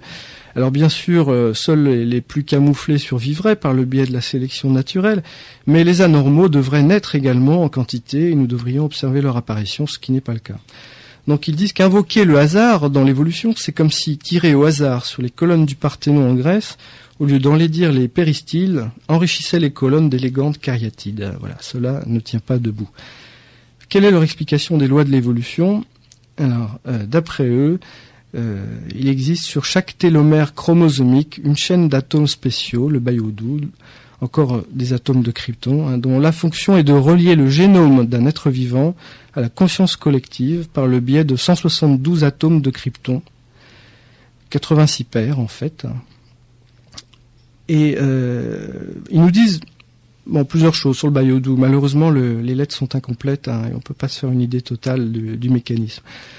Enfin, ils nous disent deux choses. D'abord, sont codés à l'aide de ces 86 atomes, enfin de la moitié des atomes, il y a 86 paires, donc sont codés à l'aide de la moitié, 86 atomes, pour chaque chromosome, toutes les possibilités existantes d'êtres organiques qui peuvent se réaliser dans la nature. En fait, tous les plans de construction du vivant. Et quand je dis dans la nature, c'est dans la totalité de notre univers. Ces atomes sont comme des pendules qui fonctionnent à l'unisson. Les zoomites ont vérifié que le synchronisme entre toutes les espèces vivantes, et même entre la Terre et la planète Oumo, est absolument parfait. Ensuite, ces atomes, les 86 autres atomes, ont une fonction dynamique. Ils captent en premier lieu l'information issue du cytoplasme, donc l'information issue des cellules qui les renseignent sur le milieu, et en second lieu, ils altèrent les chromosomes en tant que de besoin, et en suivant les codifications préétablies et permises du génome fournies par leurs compagnons kryptoniques appareillés. Voilà, c'est ainsi que l'évolution se produit, toujours dans un sens positif, l'orthogenèse. Alors comment le cytoplasme peut-il receler de l'information sur le milieu ? Là, les textes sont incomplets et ce qu'on y apprend va sans doute vous rappeler quelque chose quand même et faire revivre la mémoire de quelqu'un de décédé très récemment. Il s'agit de Jacques Benveniste. Puisque les zoomites nous disent que ce sont des lettres, je vous le rappelle, qui datent de 1966-1967. Les zoomites nous disent que les atomes d'oxygène, d'abord de l'eau cellulaire, subissent une excitation de leur couche orbitale en fonction de ce que l'organisme vivant capte du milieu. La couleur, par exemple, l'atome de krypton dynamiseur est en mesure de capter cette information provenant du milieu extérieur via l'atome d'oxygène. Et deuxièmement, l'eau contenue dans le cytoplasme de la cellule capte une gamme de radiations électromagnétiques, notamment sur la fréquence de l'hydrogène. Et ils nous disent que la mémorisation des variations radiatives serait accusée par intervalle de temps de l'ordre d'1 millier d'années. Les atomes d'hydrogène de l'eau cellulaire contiendraient donc des informations depuis l'apparition de la vie sur la planète. L'eau contenue dans le cytoplasme et dans le noyau étant le récepteur et la mémoire. Donc on ne sait rien du mécanisme ensuite mettant en relation l'atome de krypton contenant la codification des mutations possibles et l'atome de krypton dynamiseur informé du milieu. On peut imaginer qu'il se produit un effet de résonance entre les deux qui déclencherait un choix de mutation, mais tout ça ce n'est pas dit. Mais cette capacité de mémorisation de l'eau nous évoque forcément les travaux de Jacques Benveniste, qui était directeur de recherche à l'INSERM, qui est décédé il y a quelques jours et dont la théorie avait fait les gros titres il y a une dizaine d'années. Le chercheur s'étant fait laminer par la communauté scientifique bien pensante. Alors, j'ai eu Jacques Benveniste au téléphone au sujet de mon livre et je lui avais demandé si effectivement il faisait un lien entre ses travaux et la position au mythe. Bon, en fait... Jacques Benveniste avait commencé par me dire que Dieu, c'était l'électromagnétisme. Donc, Jacques Benveniste n'était pas vraiment en quête de transcendance. Il avait une vision plus terrienne, je dirais, de Dieu. Mais cela, effectivement, il m'a dit qu'il y avait des analogies entre ces travaux et ce que disaient les textes soumites. Oui, cela dit, une parenthèse sur ce sujet, rien n'établit formellement que l'électromagnétisme, porteur d'informations, capable de structurer les acides aminés au début de la vie, etc., ne soit pas imprégné de conscience, d'intention. Oui, ça, on n'en a pas la preuve, mais l'intention, je crois que c'est quelque chose de capital dans l'univers, et il y a beaucoup de scientifiques qui parlent justement de l'intention, et il y a forcément un programme dans l'univers, et c'est la conscience. Voilà. Bon, je crois qu'on a à peu près balayé tout ce qui concernait la conscience collective. On peut aborder maintenant quelque chose de plus accessible, puisque là, les Humites nous parlent de leur homme-dieu, qu'ils appellent Umowoa. Et dans leur histoire, et d'ailleurs dans l'histoire d'autres peuples de la galaxie, les Humites ont connu des hommes, des hominiens très particuliers, qui traduisaient une avance en termes d'évolution sur le reste des habitants, car ils possédaient dans leur cerveau une liaison kryptonique supplémentaire. Ils nous disent que c'est une liaison akantique avec Woa, avec Dieu, en plus des liaisons avec l'âme et la conscience collective. Alors cette liaison est de type informatif, c'est-à-dire qu'affleure à l'esprit de cet homme, qui n'est plus un homme d'ailleurs, qui est un plus-comme, relié à Dieu, affleure à son esprit les lois divines les plus sublimes, ce qui n'empêche pas que ce plus-comme, ce qui ne l'empêche pas de rester libre de ses décisions. Ce surhomme, ou cette surfemme d'ailleurs, ça pourrait très bien aussi arriver bien sûr à une femme, possède un corps physique tout à fait semblable aux autres hommes et femmes normales, mais il se distingue par une incapacité génétique à se reproduire. Autrement dit, il naît toujours de parents normaux et il n'a pas de descendance. Il a une grande intelligence et il a cette connaissance innée des lois morales. Voilà. C'est arrivé donc à un seul homme sur la planète Umo qu'ils appelèrent Umowoa. Cet homme donc expérimenta l'accès au dernier stade de l'évolution humaine. Donc Umowoa disent-ils, est arrivé à un moment de leur histoire, situé grosso modo entre notre Renaissance et notre XXe siècle en termes de développement technologique. Sinon, la naissance de cet être est survenue vers l'an 1500, traduit en année terrestre, après l'édification du premier gouvernement planétaire sur Umo. Bon, on peut penser par certains indices que cela s'est situé, voici, 3500 ans terrestres, mais j'ai pas de réelle certitude là-dessus. Alors l'histoire de tels êtres charismatiques et dont la moralité est exemplaire, puisqu'elle provient en droite ligne de Dieu, provoque souvent des remous dans les sociétés dans lesquelles ils sont plongés, ne serait-ce que parce que les autorités religieuses, politiques, etc., hiérarchiques, font souvent preuve d'un manque de morale. Et c'est ainsi que l'histoire d'Umowoa sur sa planète ressemble fort étrangement à celle de Jésus. C'est-à-dire qu'il fut un ingénieur pour sa civilisation et qu'il finit condamné à mort et torturé. C'était un jeune homme qui faisait partie des nombreux esclaves chargés de construire une centrale d'énergie solaire sous le règne de la despotique et cruelle Huiyé I. Lors de cette période, il eut d'innombrables sujets de discussion avec son entourage, des causeries, dont 1200 ont été enregistrés sur des rouleaux de Doro, c'est-à-dire décrits comme des bandes optico-acoustiques, c'est-à-dire l'équivalent d'une cassette vidéo finalement. Ils nous fournissent d'ailleurs 19 de ces causeries, qui s'appellent des Tahaou, sur un ensemble de 1200. Alors, je vais peut-être vous en lire une, pour vous montrer effectivement le ton qui est donné, et qui ressemble fort effectivement au ton de nos évangiles. Alors, je vais lire le numéro 340. Le Tahaou 340, qui est aussi, ils nous disent, Ouaa, c'est-à-dire qui est considéré comme une loi morale. Vous n'aurez d'autre objectif suprême tout au long de vos vies sinueuses que d'essayer de respecter et aimer les autres hommes. Si vous ne parvenez pas à cela, vous pouvez considérer que votre fugace passage sur Umo aura été un échec.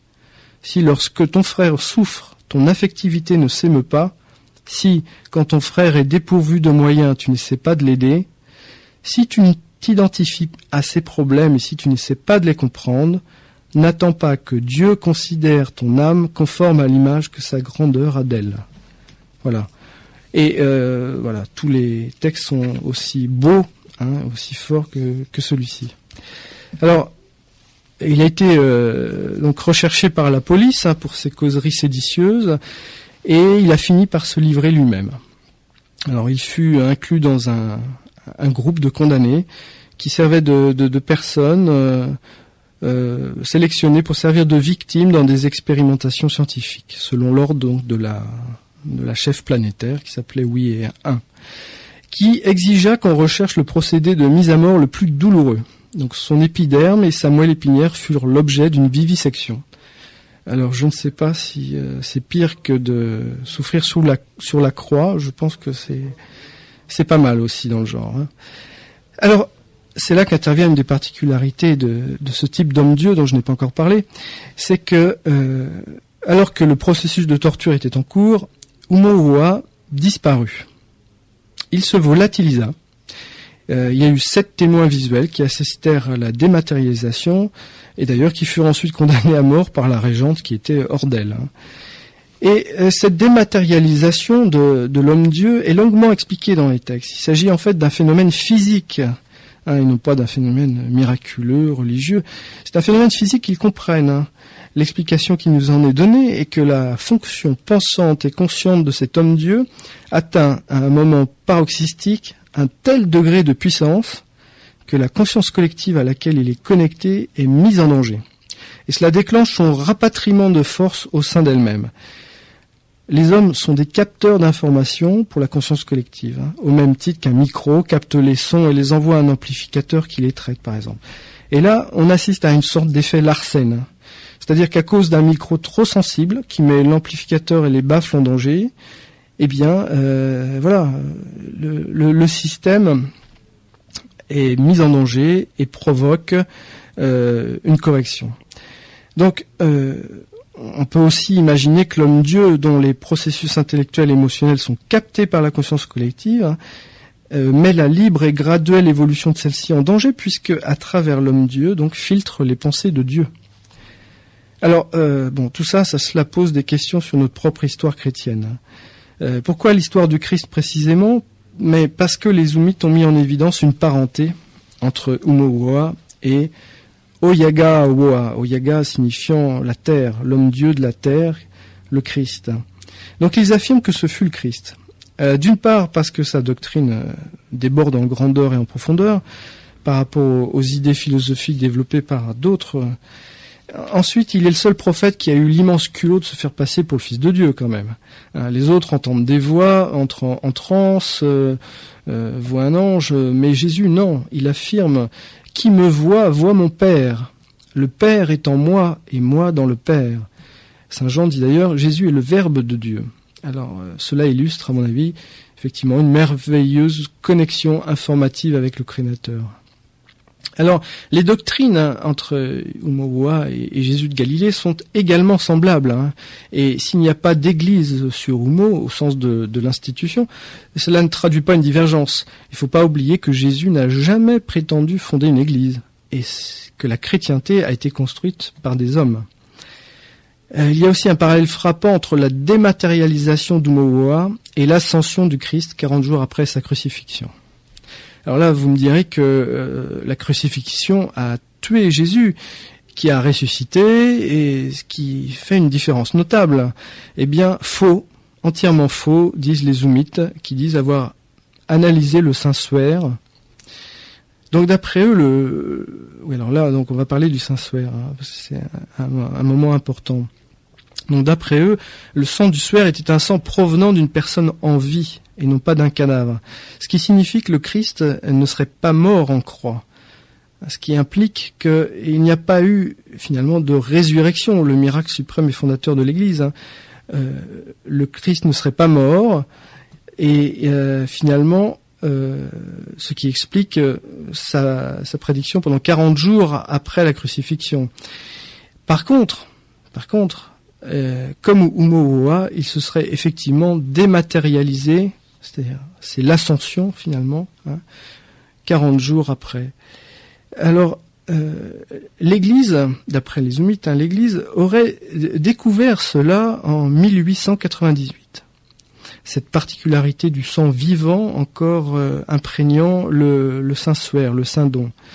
Et le clergé paniquait, puisque ça remettait tout en question, notamment donc la résurrection, aurait décidé de fabriquer un faux suaire qui sera réalisé en plusieurs étapes et finalement réalisé de façon assez convaincante en 1928.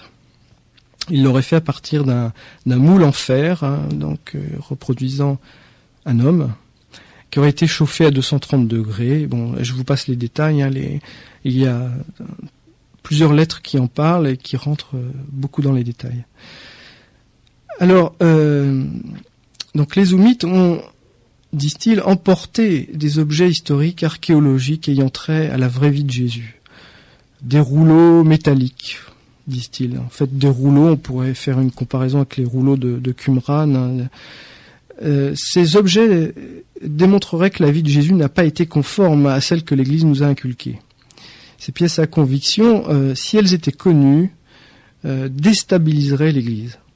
Donc ils disent qu'ils les rendront à la terre lorsque celle-ci sera en mesure de supporter le choc culturel de cette révélation. Alors, par conséquent, c'est vrai que c'est une remise en cause pour l'Église. Jésus, à ce moment-là, n'est pas venu pour sauver du péché originel, car il n'y a pas de péché originel. Il est venu pour informer. Ce qui peut, dans certains cas, se comprendre comme sauver lorsqu'une civilisation va vers la catastrophe, par exemple. Donc, pas de péché originel, pas de résurrection, pas de rachat collectif. Bon, il n'y a pas matière à rachat puisqu'il n'y a pas de péché à l'origine. Pas de virginité de la mère du Christ, un Ancien Testament complètement hors sujet. Et ensuite, donc, une tromperie historique, car l'Église serait au courant d'une partie de ce qui va à l'encontre du dogme. Voilà, donc admettez que la papauté a de quoi trembler sur sa base. De surcroît, il n'y a pas d'envoi direct ordonné par Dieu le Père non plus, puisque la naissance du Christ à cette époque particulière, d'après les lois biologiques qu'ils ont mis en évidence, elle serait due au hasard. Que le Christ aurait pu naître une femme, 1000 ans plus tôt ou 1000 ans plus tard. La loi biologique de l'évolution dit qu'un homme-dieu doit naître un jour, sans dire où ni quand. Alors, une fois cette naissance effectuée, les Zoomites nous apprennent qu'il se produit un effet de rejet. La conscience collective n'autorise plus aucune naissance d'homme-dieu sur la planète avant un temps extrêmement long. Un temps qui se chiffre en millions d'années, dans une fourchette constatée entre 1,4 million d'années et 38 millions d'années. Lorsque cette durée s'est écoulée, renaissent alors des hommes-dieux. Des hommes-dieux qui, tout comme le premier, n'ont pas de descendance, qui ne peuvent pas se reproduire, et qui, tout comme le premier, ne meurent pas de vieillesse. Ils se dématérialisent à un moment de leur vie, un moment très, très prégnant de leur vie, très important, très intense, très paroxystique. Voilà, donc plusieurs siècles après ces naissances d'hommes-dieux, les naissances se sont faites tellement nombreuses que la race humaine d'origine, en fait, est en voie d'extinction. Les Christ, qu'on peut les appeler comme ça, les hommes Christ s'évaporent, tandis que les Homo sapiens de la vieille race se reproduisent de moins en moins. Et un beau jour, la planète se retrouve vide. L'humanité a terminé son cycle d'incarnation. La conscience collective a donc atteint une certaine forme d'apogée. Et nous ne savons pas ce qui se passe après, ils ne nous le disent pas, je ne sais pas s'ils le savent. Et tout le monde a rejoint le point oméga ? Alors, je crois que Teilhard voit encore plus loin lorsqu'il parle d'oméga. On va faire une pause musicale, Christelle Seval. Notre invité, Christelle Seval, il vient de publier, là tout récemment, chez JMG, donc un épais bouquin, Humo, U2MO, Humo, un dieu venu d'ailleurs. Voilà, chez JMG. Il nous fait une sorte d'exposé, libre exposé, c'était la formule retenue plutôt que le question-réponse. Alors on en était au Messie, chaque planète a eu son Messie, et pas seulement d'une, et pas seulement la Terre. On continue... Référence à Frank Herbert. Oui, en passant. Un auteur magnifique, oui. Mais là, il ne s'agit pas de science-fiction, et il ne s'agit pas de secte non plus. C'est de l'information, ouverte, qui se discute sur un réseau public, notamment humoscience.org, où il y a beaucoup de personnalités scientifiques qui travaillent sur le sujet, parce que la plupart des lettres ont un contenu scientifique. Alors, c'est pas le cas ce soir où je parle de métaphysique, bien sûr, mais allez voir sur humoscience.org et vous verrez que cela n'a absolument rien de sectaire et que c'est juste de l'information intéressante. Voilà. Je rebondis aussi sur le Didier Deplège qui parlait de mon livre pour dire que la suite de ce livre va sortir en janvier 2005 et parlera de métaphysique humaine ce coup-ci, de critique des dogmatismes religieux entre autres et du phénomène de NDE, ce qu'on appelle expérience de mort imminente. Tout ça en relation avec les informations ou mythes, parce qu'il y a des parallèles très intéressants à faire sur le sujet. Et qu'ensuite, au printemps, sortira un 3e livre, toujours en relation avec le dossier Humo, mais qui là va s'adresser plus aux passionnés d'OVNI, puisque j'y aborde, toutes les énigmes à l'intérieur de l'énigme, les crop circles, les mutilations animales, les enlèvements d'humains, les mariophanies, etc., sous un nouvel éclairage. Ça sera une surprise, parce que je ne veux pas en parler maintenant, parce que je propose une nouvelle thèse explicative qui, à mon avis, est fort intéressante. Voilà. Alors, Christelle Seval, nous sommes forcément amenés à nous revoir en janvier et au printemps 2005. Merci Didier, c'est ce que j'attendais de ta part. En tout cas, pour la suite, oui. Je m'abonne. Alors ici et maintenant, continuons. Alors, on va continuer avec les lois morales. Le bien, le mal, parce qu'évidemment dans une métaphysique, c'est un discours extrêmement important, central. Qu'est-ce que c'est que le bien, qu'est-ce que c'est que le mal? Alors les Oumites nous apprennent que les lois morales cosmiques, finalement, ont une existence palpable. Elles sont aussi présentes et nécessaires à l'existence du cosmos que les lois physiques. Les lois physiques qui déterminent l'attraction des corps, la chimie du carbone, etc., etc. Mais les lois morales ne sont pas de nature déterministe, c'est-à-dire que l'homme n'est pas obligé de s'y soumettre.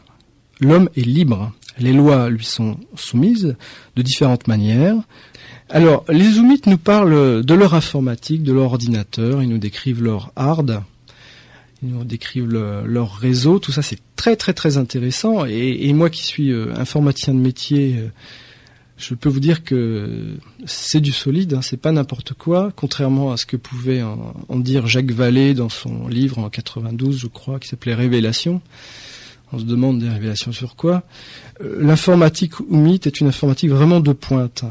Et aussi bien à travers leur réseau que leur processeur d'information, etc. Et quant au soft, ils ne nous en disent rien, mais on comprend à travers leurs lettres que ce sont des softs basés sur la logique tétravalente. Ça, c'est quasiment certain. Et cette logique multivaluée, ce n'est pas une nouveauté sur Terre. Il y a beaucoup de recherches sur le sujet. Il y a déjà beaucoup de gens qui utilisent des logiques floues ou des logiques multivaluées dans l'informatique, en mathématiques, en logique, etc. Mais ce ne sont pas des logiques qui sont applicables à l'ensemble du monde. Or là, bien, c'est ce qu'on cherche. C'est une logique universelle. Alors, Jean-Pierre Petit, lui, sa crainte, c'est de voir, par exemple, la réalisation d'une véritable intelligence artificielle, justement basée sur des concepts de logique à 4 positions, et que cette intelligence artificielle tombe entre les mains, par exemple des militaires qui... ça c'est la montée classique chez Petit. Oui, oui, mais... Sans lui donner tort pour autant, mais c'est sa crainte permanente. Oui, c'est vrai, c'est sa crainte permanente, mais je pense qu'il n'a pas tort. Disons qu'aujourd'hui, il faut avoir... beaucoup d'argent pour faire des recherches de pointe dans ce domaine-là, et il est certain que les militaires, notamment les Américains, sont bien placés pour disposer de l'argent des contribuables. Voilà, c'est ça. Donc, ce n'est pas le fait que notre langue véhicule vraiment beaucoup de mots-objets qui n'en finissent pas de s'entasser, qui soient réellement un handicap, d'après les Oumites, c'est la structure logique inhérente aux langues qui est le véritable vice caché. La logique binaire enferme la pensée. Cela nuit au développement, cela suscite une pensée dogmatique en fait, quel que soit le domaine, la religion, l'économie, la politique. Cette pensée dogmatique, basée sur le tiers exclu et sur la négation, réduit de par son formalisme les possibilités d'expression. Et ce, de manière complètement inconsciente. Nous avons tous cette tendance à transformer toute opinion, toute hypothèse un tant soit peu valable en système établi, et donc en vérité du moment. Or, ce qui n'est pas vrai est faux. Donc, ce qui n'est pas le modèle établi du moment se voit attribuer cette valeur faux. Et c'est là réellement le point faible de notre civilisation. Et les Oumites, en faisant référence aux travaux de Bertrand Russell sur la refonte du langage, ont soulevé un point extrêmement intéressant, un de plus. Voilà. J'attire aussi l'attention sur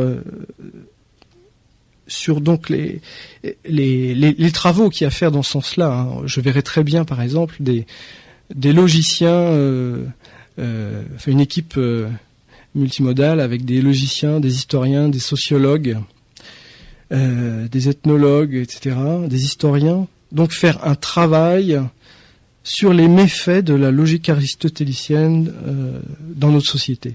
Je pense que c'est quelque chose de très intéressant, au-delà même, donc, après des développements de la logique tétravalente. Ils ont un lieu pour ça, en particulier, c'est l'une des 5 listes Humosciences. Oui, tout à fait. Connectez-vous, allez regarder, c'est très très intéressant. Évitez de les embêter avec des préoccupations d'ordre taux-les-boulons, de vous préoccuper de l'origine des lettres, vrai, faux, etc., mais de travailler avec eux sur le contenu. Oui, je crois même que dans la charte Humosciences, il est interdit de parler justement de la provenance des lettres, vrai ou faux. Considéré comme une perte de temps. Voilà, tout simplement parce que c'est un débat qui a le droit d'exister, mais qui est un débat vraiment mangeur de temps et qui fait pas avancer les choses. Donc il y a d'autres places pour débattre de cela. Voilà. Maintenant, un dernier chapitre qui peut aussi apparaître en décalage par rapport à la métaphysique, mais en fait qui ne l'est pas du tout parce que, comme je vous disais tout à l'heure, pour les Oumites, la métaphysique n'en est pas, c'est de la physique. Ils ne font pas de séparation. Et toute la physique Oumite est basée sur un constituant ultime et fondamental, un concept que l'on ne connaît pas et qu'ils nous décrivent et qui est absolument passionnant. Alors, ce constituant, c'est non seulement le constituant de la matière, mais aussi de l'espace, du temps. En fait, le constituant de toute la création. C'est une brique de base que l'on retrouve dans chacun des univers du pluricosmos, y compris l'univers des consciences collectives, y compris l'univers des âmes. Alors, c'est... Didier en avait parlé un peu, il avait dit le mot tout à l'heure, c'est l'Ibozo-ou. En abrégé IU. Voilà, oui, parce que bon, c'est pas facile à dire quand même. Alors, l'énorme différence avec nos conceptions tient au fait que l'Ibozo-ou n'est pas du tout assimilable aux plus petits grains de matière qui puissent exister, comme le quark ou une sous-particule du quark. L'Ibozo-ou n'est pas localisable dans l'espace. C'est-à-dire que quel que soit l'instrument utilisé, ou la finesse du microscope ou de la puissance de l'accélérateur de particules, il n'est pas possible d'accéder à l'Ibozo-ou et d'en observer un.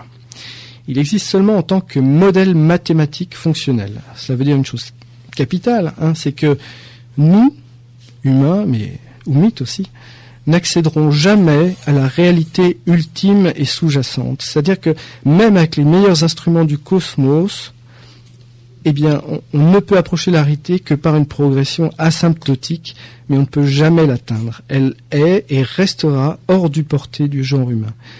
Voilà, l'Ibozo-ou, on va essayer de le décrire maintenant. Alors, il n'a pas de masse, il n'a pas de localisation spatiale, il n'a pas d'énergie.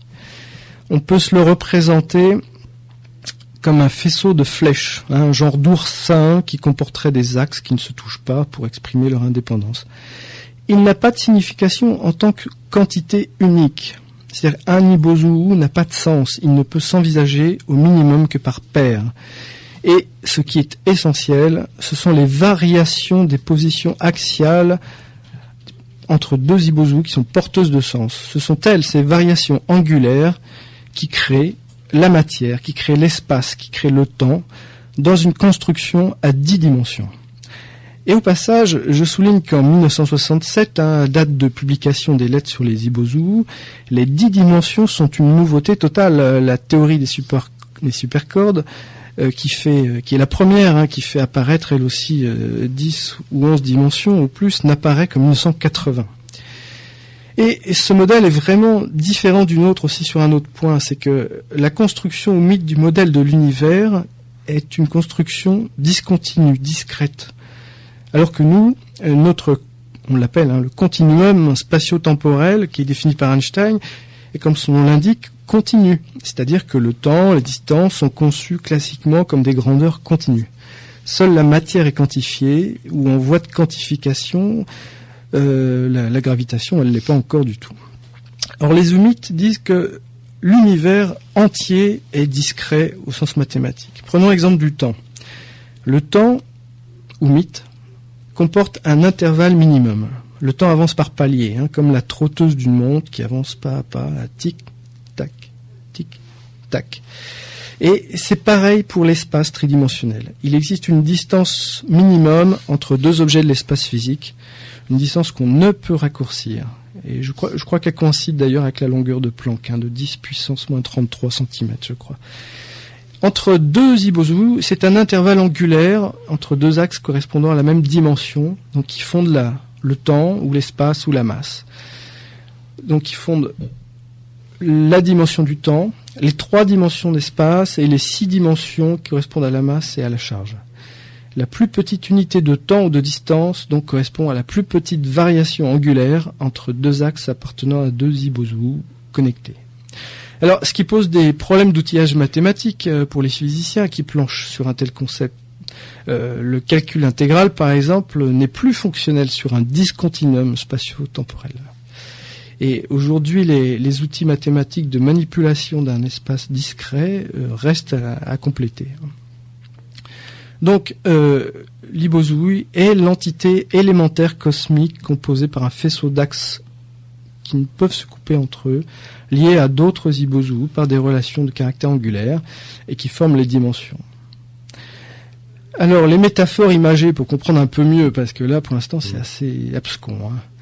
Alors, la théorie des Ibozoos flanque par terre le concept de la matière, un concept particulaire. Parce que nous croyons dur comme fer en la réalité, au niveau le plus fin de la matière, d'une particule, une particule qui existerait en tant que telle. Et nous l'imaginons se déplacer, traverser l'espace d'un point A à un point B. Et les Oumites affirment que cela est erroné. La réalité, ça serait plutôt un océan d'Ibozoos. Deux Ibozoos sont connectés entre eux à un moment donné. Leur variation angulaire génère la particule que nous observons dans notre univers. La particule se déplace. En réalité, c'est qu'un troisième Ibozoo a subi une variation angulaire. Et la particule devant se comprendre comme la matérialisation d'un point onde qui se propage au sein des Ibozoos. Alors, imaginez que la particule soit une ampoule électrique allumée. La particule se déplace. Est-ce que c'est l'ampoule allumée qui s'est déplacée ? Ah oui, ça c'est l'exemple d'un journal lumineux. Voilà, c'est ça. C'est à l'ancienne. Non, voilà, c'est qu'il y a une guirlande d'ampoules et que l'ampoule allumée s'est éteinte et que c'est l'ampoule voisine qui s'est allumée.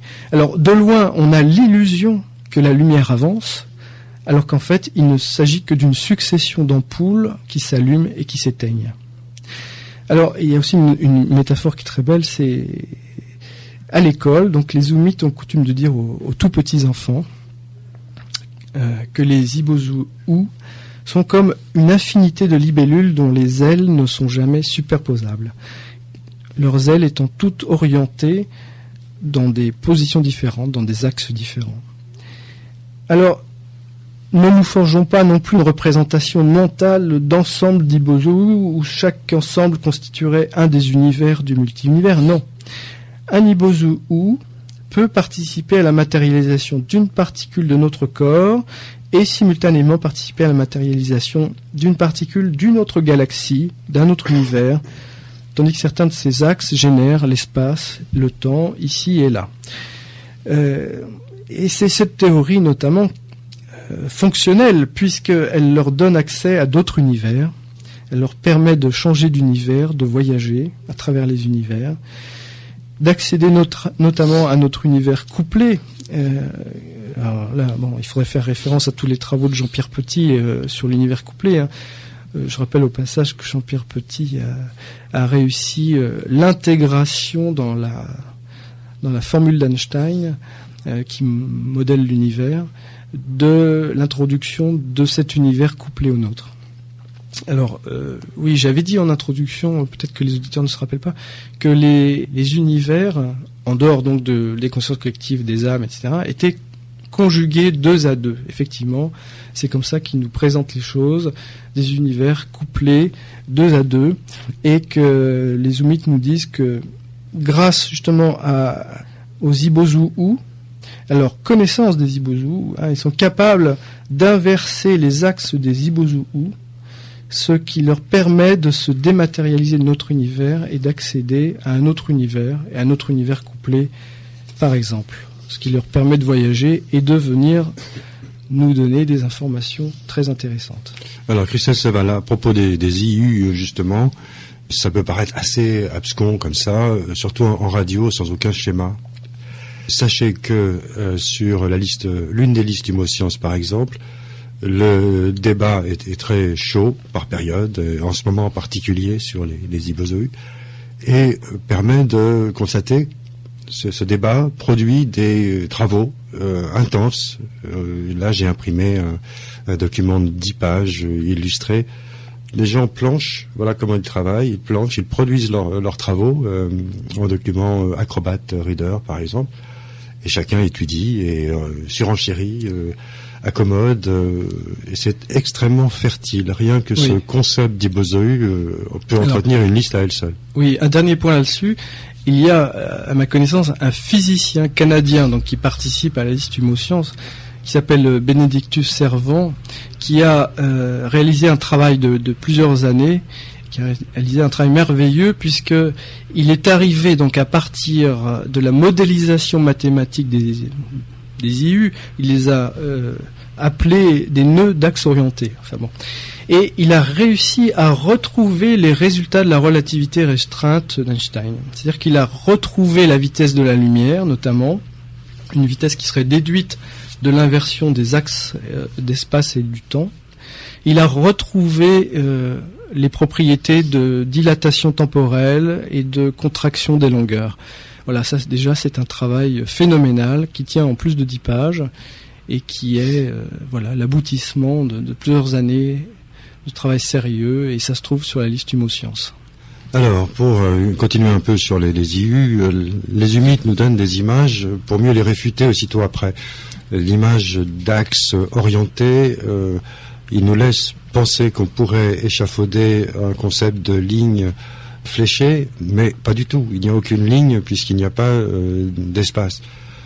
Toutefois, ça a pu servir pendant un temps à la démonstration. Une autre démonstration s'appuie sur l'idée de polyèdres à face parallèle qui soient de taille infinitésimale. Ok, on peut utiliser ça pendant un temps pour voir. Et ça a évoqué pour moi les premières tentatives d'impression d'images en relief où on avait affaire à des surfaces granuleuses en matière plastique superposées à 2 images intermêlées prises par 2 appareils photo. Et effectivement, en bougeant la surface, on s'aperçoit qu'il y a 2 réalités superposées. Maintenant, imaginons que ce soit de la 3D et que ce soit un bloc. Et à chaque endroit du bloc, il y a autant de réalités que l'on veut, rien qu'en changeant d'axe. Alors oui, ça tient la route, le temps d'être dit, et à peine est-ce dit que déjà ce n'est plus ça. Ce ne sont que des outils conceptuels temporaires, parce que on est invité à une révolution complète quand, par exemple, on nous dit qu'il n'existe pas de localisation de points géométriques et que nos conceptions sont virusées d'avance, de naissance, par l'idée de points localisables. Donc ce ne sont que des outils d'emprunt pour essayer de produire une révolution mentale. Oui, ils nous disent que nos sens nous trompent et que notamment nos constructions mentales aussi nous trompent. Par exemple, la géométrie euclidienne. Ils en ont beaucoup après la géométrie euclidienne, parce que c'est vrai qu'on s'est forgé au fil du temps une représentation de l'univers On voit un volume, un plan, des droites, des points. Mais le vice là-dedans, c'est que l'on a l'impression que c'est la réalité sous-jacente de l'univers, que cela a une réalité, alors que pas du tout, puisque justement les Zoomites nous disent que ce qui est beaucoup plus proche de la réalité, c'est les ibozoous, et ces ibozoous n'ont rien à voir justement avec ces figures géométriques simples. Alors on peut les appeler des particules de réalité, mais ce n'est encore qu'une image, parce que ce ne sont pas non plus des particules. Bref, difficile d'approcher l'éléphant, sauf à toucher tantôt la queue, tantôt les jambes, tantôt la trompe, mais c'est impossible à saisir conceptuellement d'emblée. C'est pourquoi ça produit des travaux mathématiques extrêmement denses, et puis une recherche effrénée d'images toujours plus belles, plus percutantes, mais malheureusement jamais définitives. Oui, alors ils nous disent aussi que nos physiciens perdent leur temps finalement en essayant de casser la matière et de trouver toujours de nouvelles particules. Ils nous disent que c'est un peu comme poursuivre les rayons du soleil, c'est-à-dire ou les reflets du soleil. C'est-à-dire que effectivement, plus on mettra de puissance à casser la matière, et plus on fera d'éclats, et que passer notre temps à répertorier tous ces éclats finalement, eh bien, ça fait pas avancer les choses, c'est plutôt une perte de temps. Le constituant ultime, n'étant pas matériel, étant justement cette chose. On commençait à s'en douter. Mais là, ils insistent sur l'angulaire. Là, c'est le quotient angulaire qui est porteur du codage de l'information. Et ça, c'est le point important. Oui, ils vont très loin. C'est-à-dire qu'ils disent que le temps, c'est de l'information, et l'information et le temps sont des ibozoous qui, en fait, c'est une théorie qui est très fertile, mais c'est vrai très difficile comme ça à expliquer parce que ça échappe au sens commun, ça échappe complètement. D'autant que le sens commun, on en vient au psychovirus, est virusé par des connaissances que l'on pensait acquises et qui sont apprises depuis tout petit et dont après on a le plus grand mal à se défaire. Oui, alors là, je vois ce à quoi vous faites référence. C'est que ils en ont après aussi notre système éducatif et puis notre société qui nous abreuve de messages tout faits, de conceptions toutes faites. Et en cela, ils disent que nous sommes conditionnés et nous percevons des choses, finalement, des conceptions mentales qu'on pourrait traduire par des psychovirus, c'est-à-dire que, ensuite, ça se propage. Ça s'appelle sens commun, mais c'est entièrement faux. Voilà. Alors, tout n'est pas faux, bien sûr, tout n'est pas à rejeter, mais il faudrait qu'on se méfie beaucoup plus qu'on ne le fait de notre sens commun et des conceptions toutes faites que l'on nous a inculquées et qui nous paraissent pourtant évidentes. Vous faisiez allusion tout à l'heure, Christelle Seval, à des auteurs qui ont voulu dénigrer le système. Mais pour ma part, j'observe la situation depuis un bout de temps déjà. Ceux qui en parlent le plus sont souvent ceux qui ont le moins étudié les textes. Et profitant de leur renom, assènent des avis qui se veulent définitifs. Et lorsqu'on questionne un peu, on s'aperçoit qu'ils ont lu, oui, certes, 30%, 25% des textes. Et ça leur a suffi, ils ne sont pas tombés sans doute sur des pages suffisamment informées, riches d'informations, ou bien surinformées par rapport à l'état de leur connaissance. C'est comme de demander à un Nobel de physique qu'est-ce qu'il pense de la télépathie, c'est pas son sujet, c'est tout. Donc chacun devrait plus modestement rester à son niveau. C'est juste pour montrer que on est tenté à un niveau de notoriété d'asséner des choses, d'asséner des vérités, hors de son domaine de compétence. Même dans son domaine, en pensant que c'est la vérité optimale et ultime, alors qu'en fait, tout ce que l'on produit, ce sont des modèles qui se rapprochent de la réalité sans la toucher, et ces modèles sont perfectibles. On l'a vu en passant de Newton à Einstein, par exemple, et jusqu'à la prochaine fois où le modèle Einstein sera remis en cause par un modèle meilleur qui décrira mieux donc les observations de l'univers. À condition, Christophe Savane, de ne pas s'accrocher au privilège que confère le Nobel daté, disons, de telle époque, et penser qu'on va faire durer 20 ans de plus un prestige qui tendrait à disparaître, à se laisser supplanter. Oui, alors là, c'est un grand débat de société. Là, c'est vrai qu'avant, il y a quelques siècles de ça, la science était dans une logique de contestation. Aujourd'hui, c'est tout à fait le contraire. La science est dans une logique de conservation. La science, maintenant, ce sont des chapelles, des systèmes de croyances, et effectivement, on assiste à des choses absolument terribles pour l'esprit. C'est-à-dire que les scientifiques mandarins ont pris le pouvoir et empêchent d'autres scientifiques de publier leurs travaux sous prétexte qu'ils ne pensent pas comme eux. Enfin, ça, c'est un grand débat. Je crois qu'il faudrait plus d'une émission pour en faire le tour. Alors, je voudrais terminer la présentation métaphysique par cette fonction transcendante de l'homme dans le cosmos, d'après les Zoumites. Alors, rappelez-vous la traduction de l'âme Bouawa, qui est contribution informative obligatoire. Voilà, c'est ça notre rôle. C'est de contribuer à informer la conscience collective. Et la conscience collective, et l'univers des consciences collectives, c'est le cerveau vraiment de l'univers multiple. Et c'est aussi ces mains qui façonnent la totalité des univers par le biais de la masse imaginaire, qui influence la structure physique des univers qui se développent. C'est un grand être libre qui se réalise, qui évolue vers un point de fusion des consciences que nous ne pouvons même pas envisager, et qui se réalise grâce à une boucle de rétroaction de type cybernétique. Alors je m'explique, cet univers multiple autocapte de l'information sur ce qui se passe en son sein et corrige et affine les actions qu'il entreprend en fonction des résultats obtenus. Et bien sûr en fonction de son intention, de son plan de construction aussi. C'est un feedback essentiel à son évolution, exactement de la même façon que nos yeux regardent ce que nos mains font quand elles donnent naissance à une poterie en argile, par exemple. Si une déviation est constatée par rapport à l'intention, un processus de correction est entamé. Alors là, on peut noter la clairvoyance d'un physicien et épistémologue connu, qui s'appelle Erwin Laszlo, qui dans sa théorie de la DSQ, de la dynamique subquantique, déclare que l'univers, lui il connaît que notre univers, a besoin obligatoirement d'un feedback pour évoluer dans la bonne direction. C'est-à-dire dans la direction de la complexité croissante.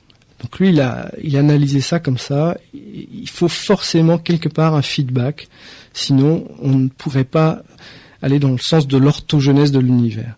Ce qui implique forcément aussi l'existence donc d'une physique informative et donc d'une vitesse quasiment infinie pour véhiculer l'information. Et c'est exactement ce que nous disent les Zoumites. C'est exactement ça. C'est-à-dire que l'univers autocapte de l'information sur lui-même par un phénomène de feedback à travers une physique justement qui offre des vecteurs à vitesse infinie pour véhiculer l'information, par exemple la masse imaginaire, par exemple les effets frontières entre univers, etc. Et ce grand univers qui capte ce qui se déroule à l'intérieur de lui, eh bien, par de multiples capteurs. Que sont ces capteurs en fait ? Eh bien, ce sont les yeux, les oreilles, tous les sens et tous les cerveaux des hommes et des femmes qui le peuplent. Et cette information est bien véhiculée par des effets frontières quasiment instantanés. Voilà. C'est notre rôle de capter pour le service de l'univers, le rôle que notre âme doit jouer au mieux de ses capacités. Et c'est une contribution informative pour cet univers de la conscience collective, une contribution obligatoire à la réalisation du grand œuvre. En fait, quand nous visualisons quelque chose d'agréable, une odeur, l'odeur d'une fleur par exemple, nous la sentons, nous touchons la fleur pour notre plaisir, croit-on. Mais non, le plaisir en fait est un miroir aux alouettes, c'est pour le service de l'univers global que nous percevons, le plaisir étant incitatif. Mais notre rôle n'est pas seulement passif, il ne consiste pas seulement à regarder, à transmettre ce que nous voyons au grand cerveau collectif, nous sommes réellement co-créateurs de l'univers. Nous participons par nos pensées et par nos volontés à la définition de l'objectif en quelque sorte. L'univers sera ce que nous en ferons. L'homme pense, donc je suis, dit l'univers. Alors je ne sais plus qui est l'auteur de cet aphorisme, mais il résume bien la fonction transcendante de l'homme dans l'univers, telle que vue par les Zoomites. Alors, pour terminer, un petit clin d'œil, lorsque les Zoomites ont commencé à adresser des lettres à des interlocuteurs peu nombreux et choisis, c'était aussi pour analyser la réaction des hommes qui liraient ces lettres. Donc en fait, on le sait, ils ont analysé leurs réactions neurocorticales, etc., leurs émotions. Eh bien peut-être que ce soir, vous, auditeurs, peut-être que vous avez été sondés, testés par un appareil étrange venu d'Humo. Qui sait? Alors ça c'est en conclusion, Christelle Seval. On va rappeler le titre du livre, Humo, un dieu venu d'ailleurs. C'est publié chez JMG et c'est en attente de 2 autres ouvrages à paraître début 2005.